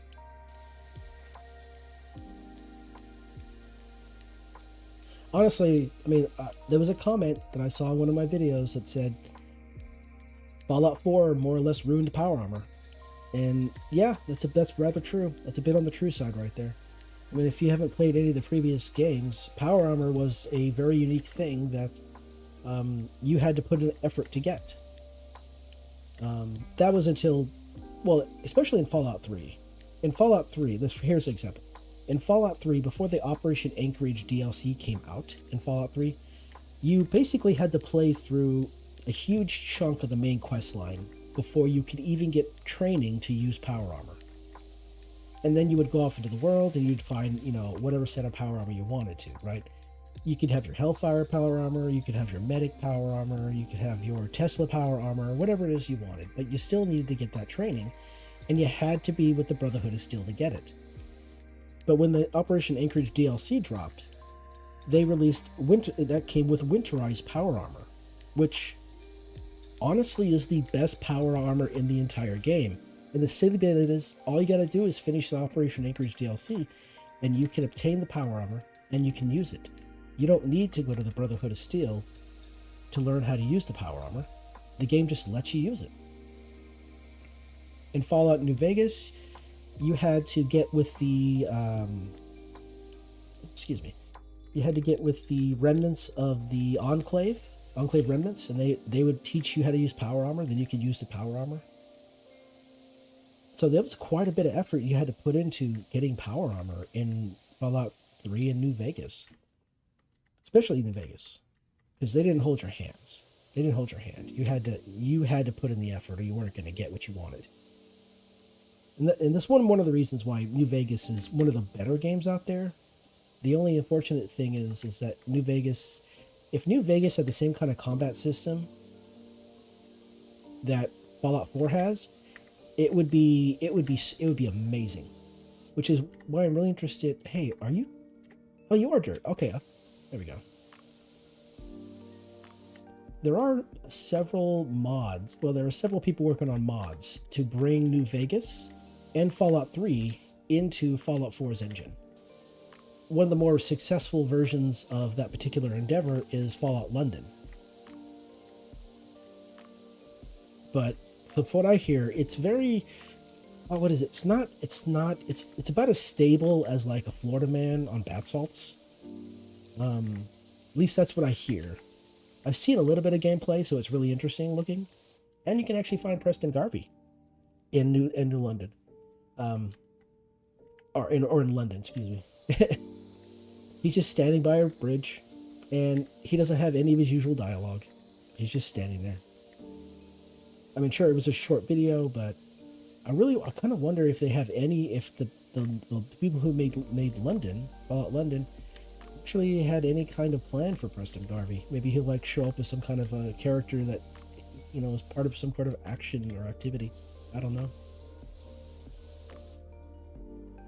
It's amazing though. It looks like a completely different game. And you have to start a new game. You can't use an old save file. It has to be a new game. Which makes sense. It's perfectly fine for that to happen.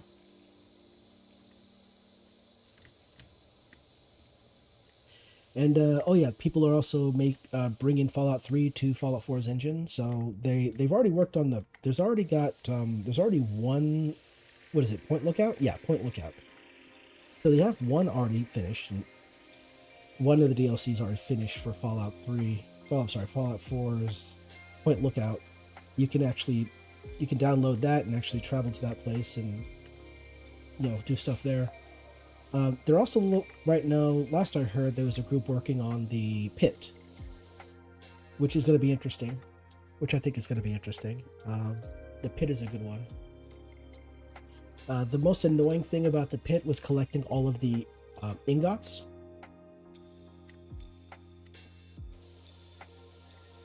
That was really annoying. I didn't do that when I streamed the game. I didn't collect all the ingots. I just wanted to get through the actual story because I hadn't played it in such a long time. Man, when I was younger, I had a lot more time to play games, but now that I actually, if I want to sit down and play the games, I actually have to turn them into content, or I just don't make the time for them anymore. It feels like I'm just missing out on too many things. Almost getting like that, not FOMO, what is it? It's like I'm lacking focus. I don't know what it is. Like when I was a kid, when I was younger, I could sit down for hours and just play one game, and it was not even a problem. But now if I sit down and try to play one game for hours, I might be able to get to 2 to 3 hours, and then I got to do something else because my I don't know, I lose motivation, I lose focus. It's like, nope. I think the longest I've actually sat down and played a game is 6 hours, and that's because I was trying to get through the game so I could play Starfield, which now was a bit of a, what is that word I'm looking for? A bit of a, well, it was dumb. I didn't realize how much of an issue Starfield was going to be, but I was I was excited to play the game, so I kind of more or less rushed through the game I was playing, and now I'm not going to do that again. Now let's see. Man, there's a bunch of, oh, okay, that was clear. That's clear. I guess it's this center blue one, which would be the fastest, I'm guessing. Maybe. I don't know. Let's find out. Wait a second.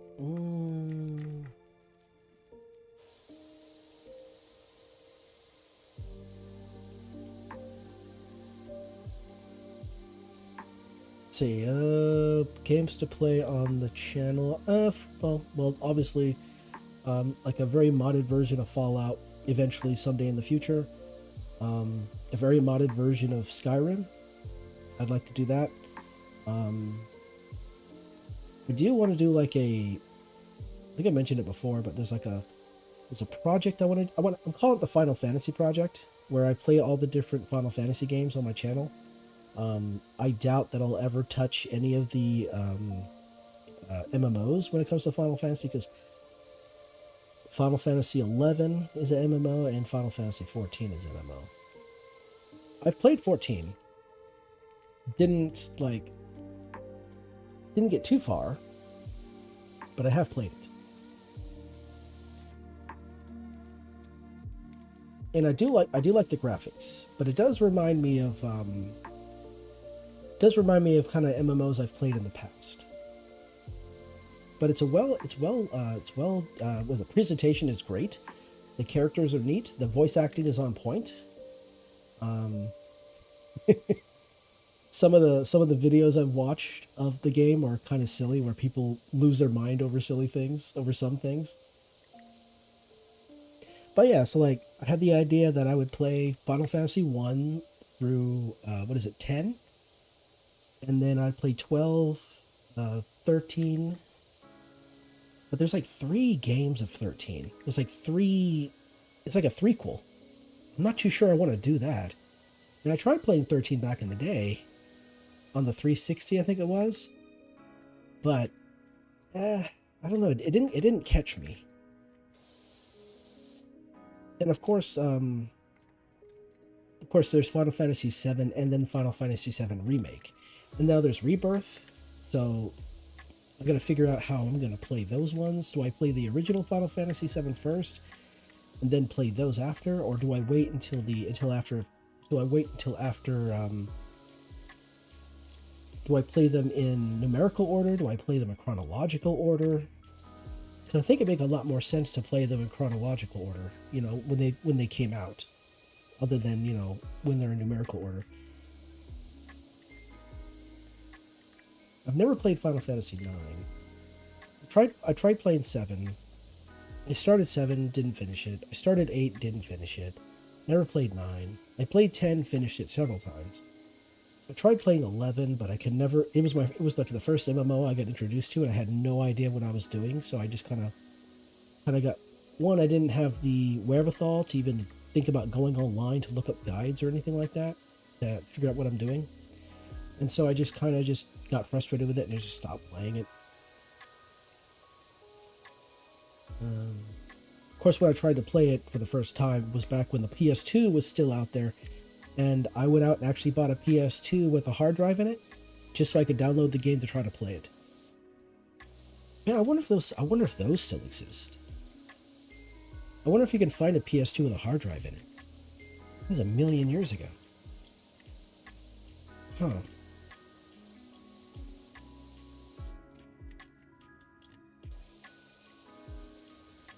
But yeah, I played 12, but did not finish it. Played 13, did not finish it. I never played 15, and I've played the demo of 16, and 16 is supposed to be coming out here on the 17th. Oh, speaking of game releases, Lollipop Chainsaw, was it Repop? I think that's what it's called. Got released today, and I've purchased it, and I've downloaded it. But I'm gonna play it this weekend to see what it looks like. So what I think I'll do is I'll make like an exploring video this weekend in Fallout 4. I'll just pick a location and explore it, and then upload that to the channel, and then I'll just play Lollipop Chainsaw, because I did play it back in the day when it first came out on the 360, and I remember enjoying it. But so if this is like a remake or a remaster or whatever it is, I mean, I kind of wonder how faithful they kept to the original.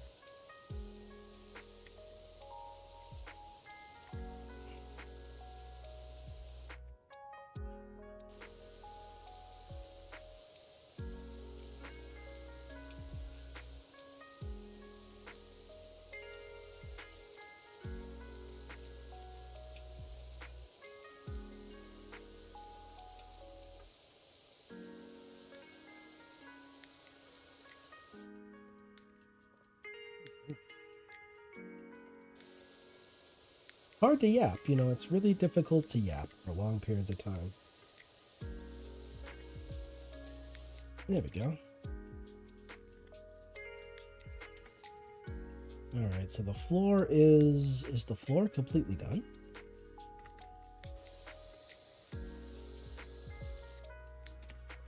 Yeah, the floor might be completely done. Wait a second here.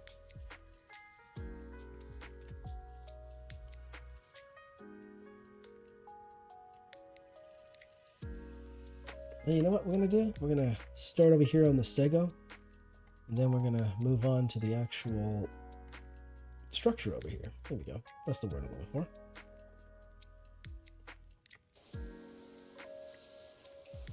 Yeah, when I first started this YouTube channel, when I first started my YouTube channel, I thought maybe, just maybe, I would play all the games that I used to play in the past. But man, life gets in the way, and it sucks. Like when I first started the channel, I was uploading Final Fantasy X playthrough, and I was actually doing Stardew Valley at the same time. Because I had that sad idea in my head that, I'll create some gameplay videos, and since Stardew Valley was a brand new game at the time, people might, watch it and, compare their play style to mine, and maybe I'll do something they didn't think of, and then, it'll be that kind of thing, right? But then life happened, and I stepped away from content creation for like 3 years. And then in 2021, I decided, you know what, I'll come back, I'll upload a video. And that's when I uploaded my first Fallout 4 video. And it took like 8 months for that video to get any views. It was just sitting in there, just sitting on my channel, slowly gaining views. And then toward the end of the year, those views started picking up. I started getting more subscribers. And I went from like 9 subscribers to like 41, or was it 41 or 43, something like that. And then by the end of the second year, and then year 2 rolled around, and I started uploading more videos. And as I did that, the views increased, and so did the subscribers.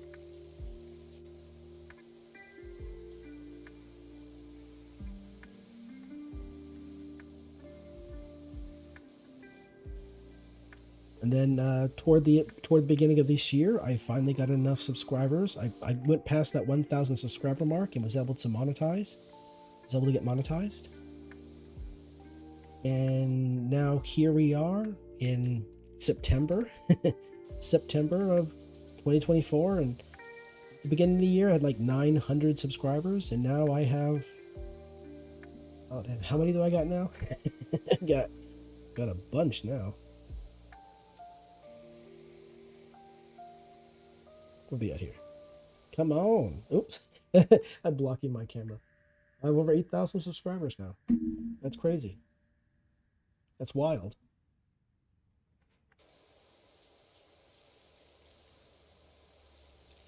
But I've always been a slow growing channel. So I don't think, I mean, it would be great if I got to 10,000 by the end of the year, but here's a silly thing. There's concerns and issues. Like there wasn't much of a, didn't wasn't really too worried about stuff in the past, but now I have concerns and issues about my channel. Since I've chosen to do, to use a VTuber model, I'm worried that I've seen VTubers on YouTube get their accounts suspended. And it always sounds like it's part of their content that they're doing. But a part of me thinks that maybe, just maybe, YouTube has an issue with VTubers. And I'm worried that, I don't know, what do you call that? It's not, I don't even call it paranoia or not, but that something might happen to my channel. I don't know. You see too many things happening and you're like, just maybe YouTube might have a problem. And it might affect me in the future. So there's always those worries.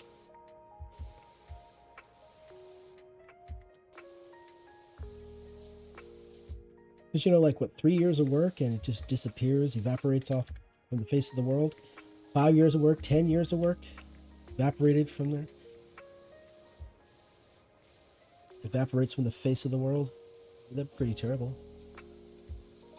Because YouTube and, they're not going to keep everything forever on the channel, right? I mean, eventually there's going to be a point where they delete content or even delete channels that are no longer active. They delete, like Yahoo, Google, basically any I guess email provider. If you don't use your email for a very, very long time, they delete it because they don't want to keep those resources up there. They're not going to expend resources on something that doesn't exist, that's not being utilized. I had one of my emails in the past deleted because of it. I had to actually recreate the email just so I could get back into an account that I had with that very same email address. So that was a thing I had to do. I thought I completely lost access to my login. I created an account for a game called Guild Wars, and I used an email that I made when I was in high school. And so I used that email, everything was fine.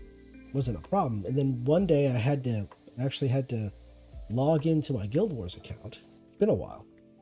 And I had to go through the whole, verification process. And when I went to go actually log into my email to, use the email, verification process, I discovered that my email had been deleted. And I had to recreate it just to be able to get back into my account, my Guild Wars account, which was wild. It never even occurred to me that maybe, just maybe, something you've created many, many, many years ago is now deleted forever, and you don't realize it because you haven't gone back and looked at it. Maybe you have an email that you created when you were in high school or college or who knows where, and that email address no longer works because the service provider, you stopped using it, and after a while the service provider just deleted it. It's wild. Nothing's permanent in this world. I keep getting reminded that nothing in this world is permanent. Everything eventually ends. Excuse me, there's some water.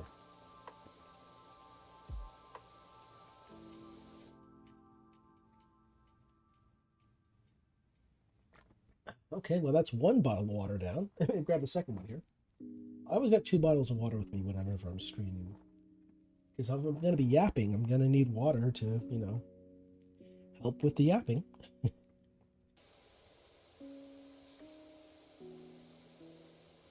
I don't usually when I'm playing Fallout 4, I don't really do too much yapping, mostly because I'm just focusing on the game. So, not really that entertaining. I'm not really entertaining in general, but. But when I play games like this, I'm more or less just whatever pops into my head as what I say. Just yap away.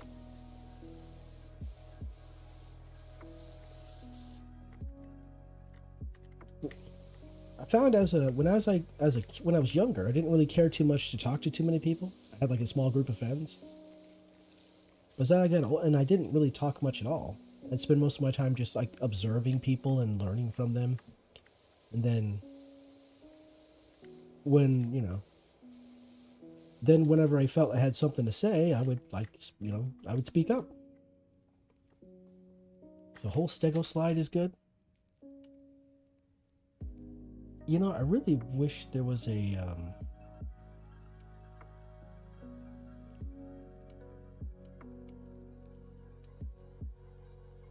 hmm. Yeah, I really wish there was like a stego. Wait, where's the stego slide? Oh, here it is, right here. Okay, all right. I was sitting there thinking, I wish there was a way I could look up, like type in like a search functionality. I could look up like specific parts of the actual area that I'm cleaning.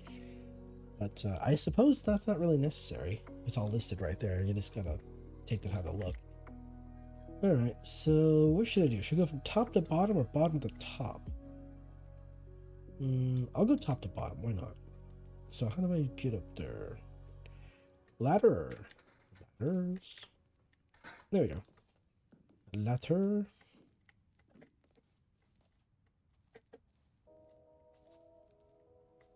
There we go.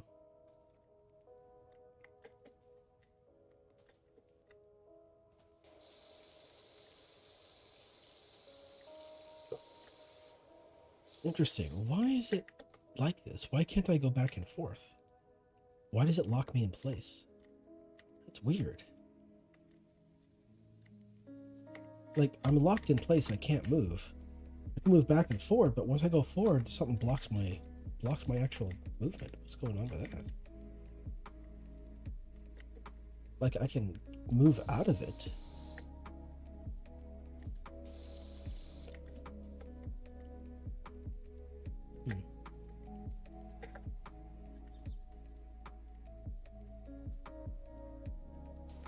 Oh, I can't reach that. Can I reach that? Oh, I can't reach doing that. Yeah, okay.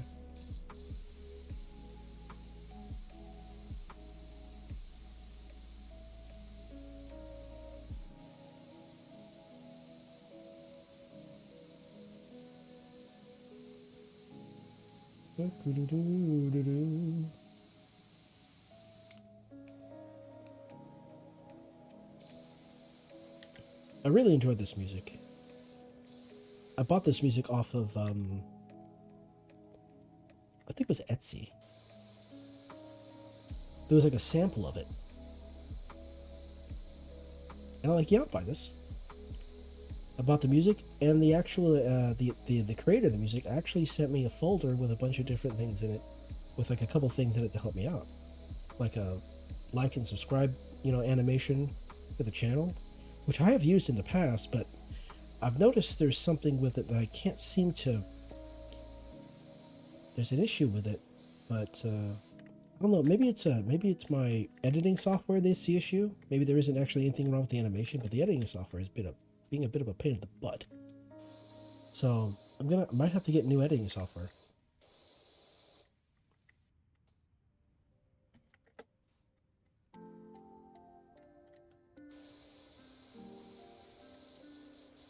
I probably have to anyway. It's been a couple of years since I got it, so it makes sense.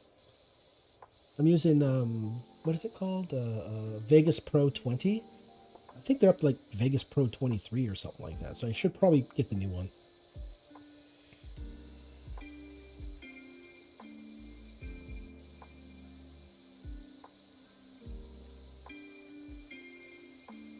Or maybe find a different editing software that might have the same kind of functionality, but is just a little bit works a little bit better. I don't know. My computer is also a few years old too. I think I got my computer back in 2021. I want to say, just before I started uploading videos. So my computer's ooh, almost 4 years old now. So I probably have to get a new computer too. But man, that's gonna be spendy.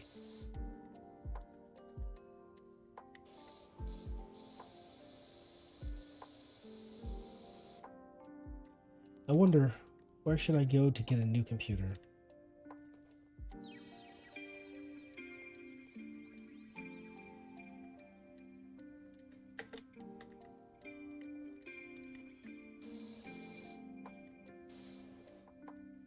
I got an itch in my nose. No.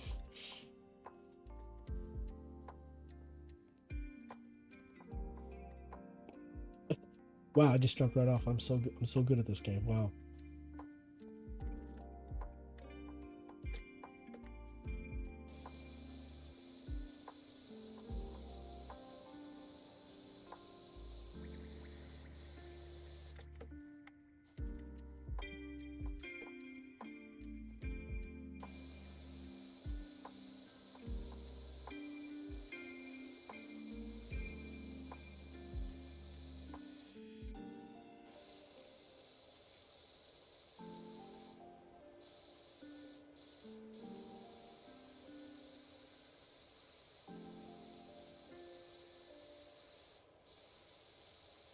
Oh, that's weird.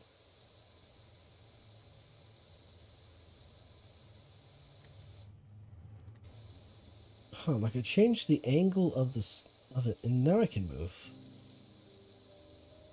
That's weird. Power Wash Simulator, you're being weird.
Where is the stairs? Oh, the stairs. The ladder. Here we go.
Ooh, my hands are starting to hurt.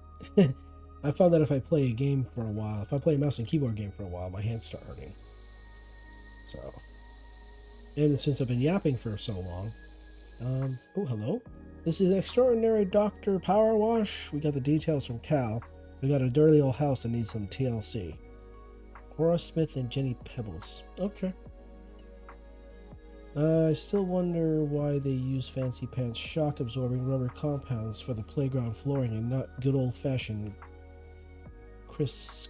Oh, I didn't even say the word. I couldn't even say the word.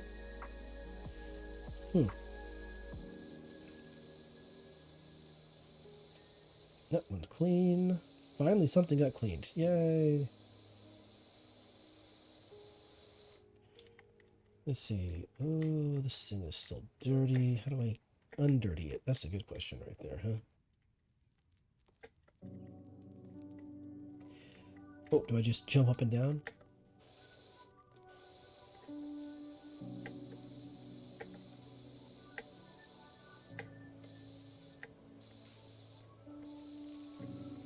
this is. Oh, wait a second. Can I put this up here? Yes, I can. Oh, well, almost good enough.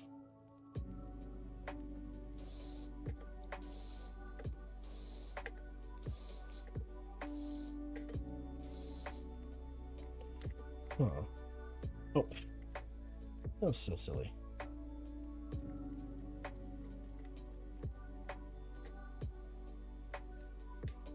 Can I even... Nope, cannot jump up there like that. Alright, I'll have to use the big ladder then.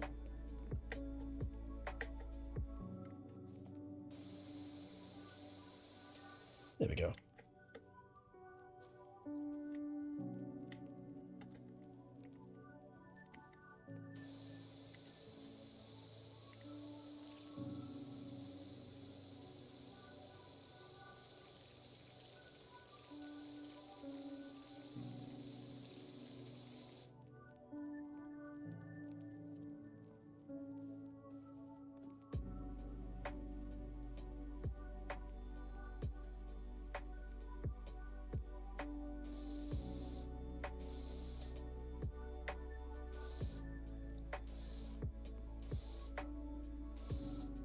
It's so ridiculous jumping up and down like this.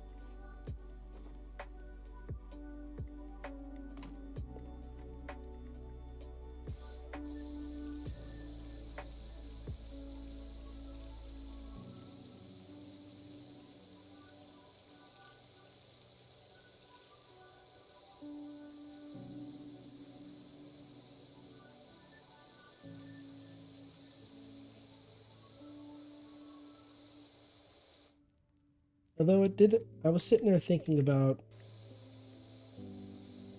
how I'm going to upload the Let's Plays, or the, I guess I just technically, yeah, there's either Let's Plays or playthroughs of the games I want to do, of Final Fantasy and Skyrim and Fallout 4 and all that other fun stuff, right? There are other games I'd like to upload too, but of course there's other games I'd like to stream as well, but, you know. Streaming is a great, in-person interaction type situation, but when it comes to actually watching them, like afterwards as VODs, they're not as fun.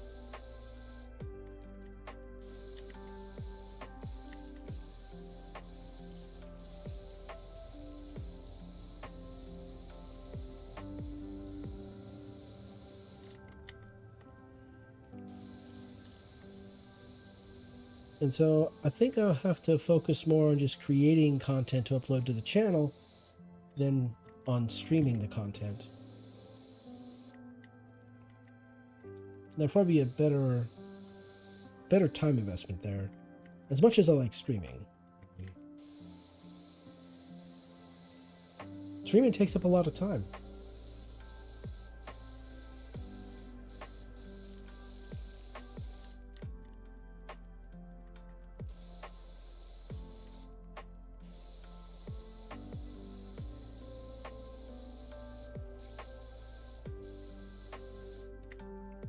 And I probably could be using that time to make video content.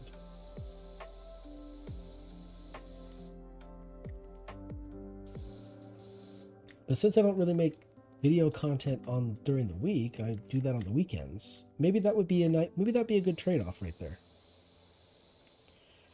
Like maybe a couple times a week, maybe 2 or 3 times a week, I could just stream games. I'll stream a game, and then on the weekends, I will sit down and just record a video, edit it, upload it, and maybe I'll do that. That might be a better trade-off. As much as I like streaming on the weekends, see, that's the weird bit. It's like I'm trying to figure out how to best do stuff like this, but life, like work, gets kind of unpredictable at times. Because I don't really know how much work I'll have on a daily basis. This usually just kind of happens. I just got to adapt to it.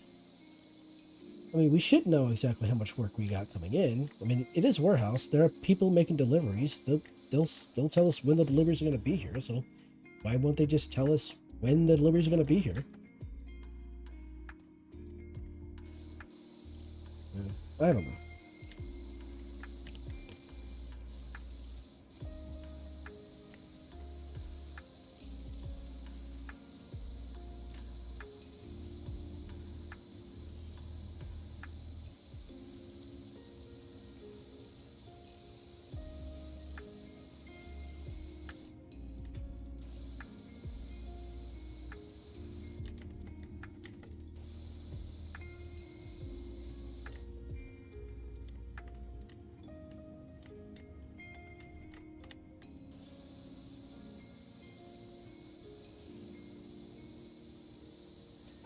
There we go. That's one down.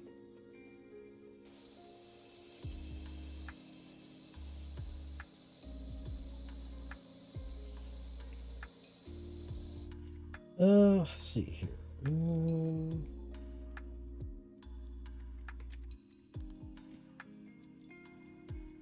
Power washers. Which the... Oh, that's $5,000. Oh, I need 90 stars. Oh, okay. I need 90 stars, 40 stars. Oh, this one is a bit better than what I currently got, but I don't have the money for it. I will here soon, though, so I could probably buy this here pretty soon.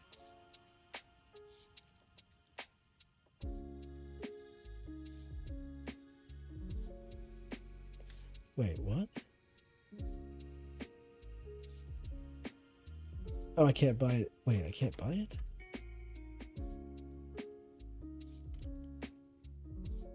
Modifications. A festive style in this professional... Oh, they just changes the way they look. Okay. All right. I was sitting there confused, like, what's going on here?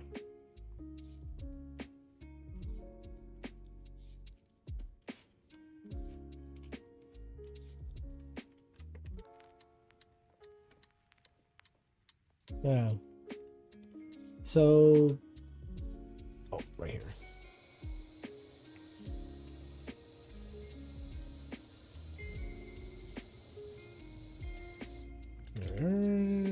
Right there. And up here. Like that. There we go. Looking good there.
Ooh, that's satisfying. The ding ding da ding.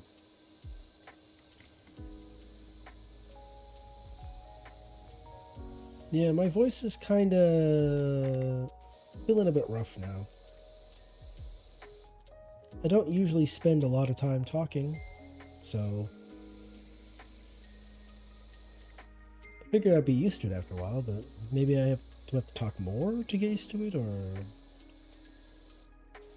Hmm.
Oh, wow! I completely forgot about here. Yeah.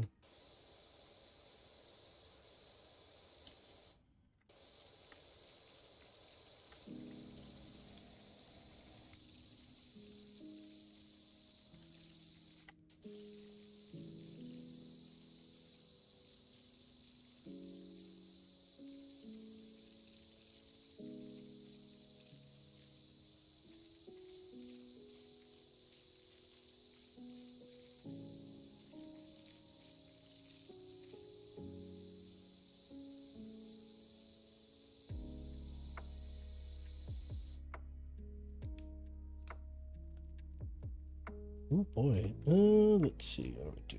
we do? Just back up here and just let it go. Like so, I suppose.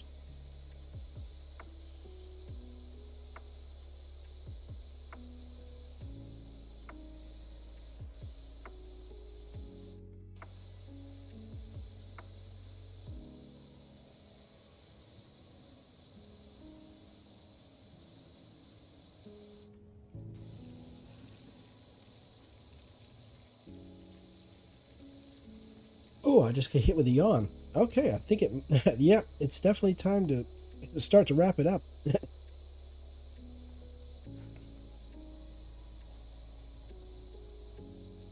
Oh man, definitely not. Yeah, don't have the time to finish this actual area up before I'm gonna make it a bedtime. Yeah, okay. No, I'll definitely play this again in the future.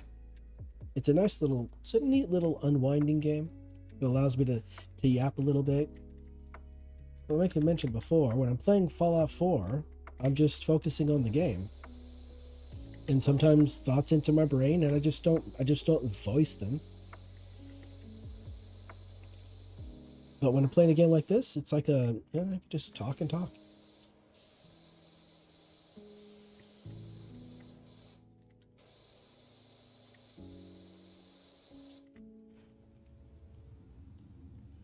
Oh. Hmm.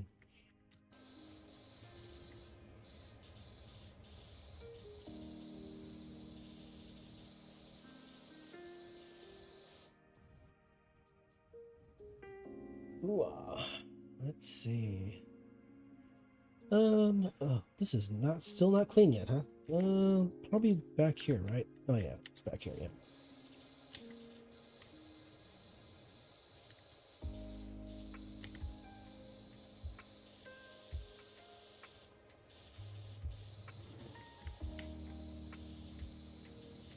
Oh, it's almost done though.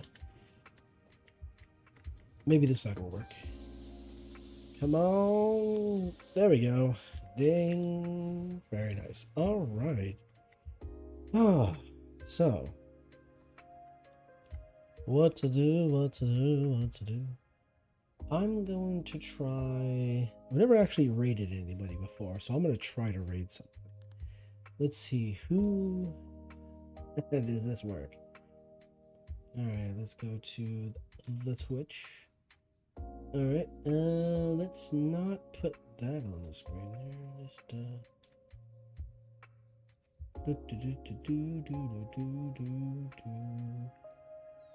Creator dashboard, stream manager. Alright. So let's see. Let's see, rate channel. What channels are available? Oh, okay.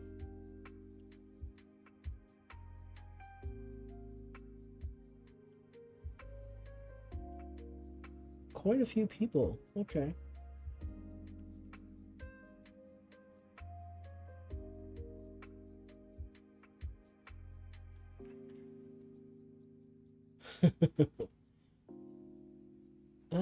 Let's try, let's see.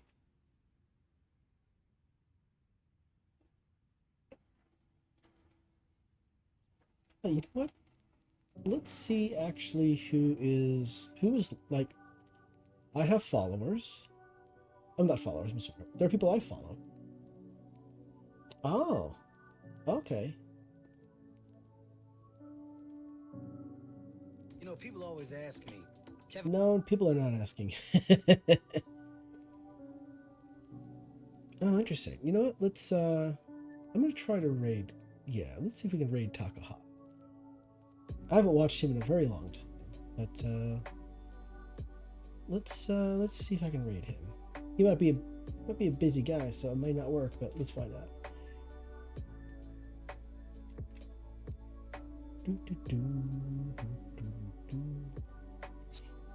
Let's see her.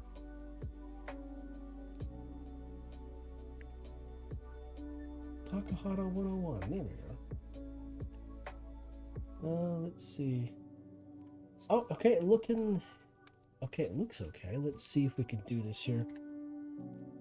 So we're gonna raid Takahata, or try to. This is the first time I've ever done this, so let's find out what it looks like. So let's start the raid. All right, 8 seconds.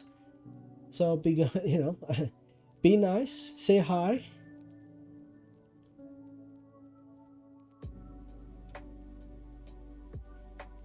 And oh, okay, raiding in a minute, and oh, I could raid now actually. So yeah, let's raid now.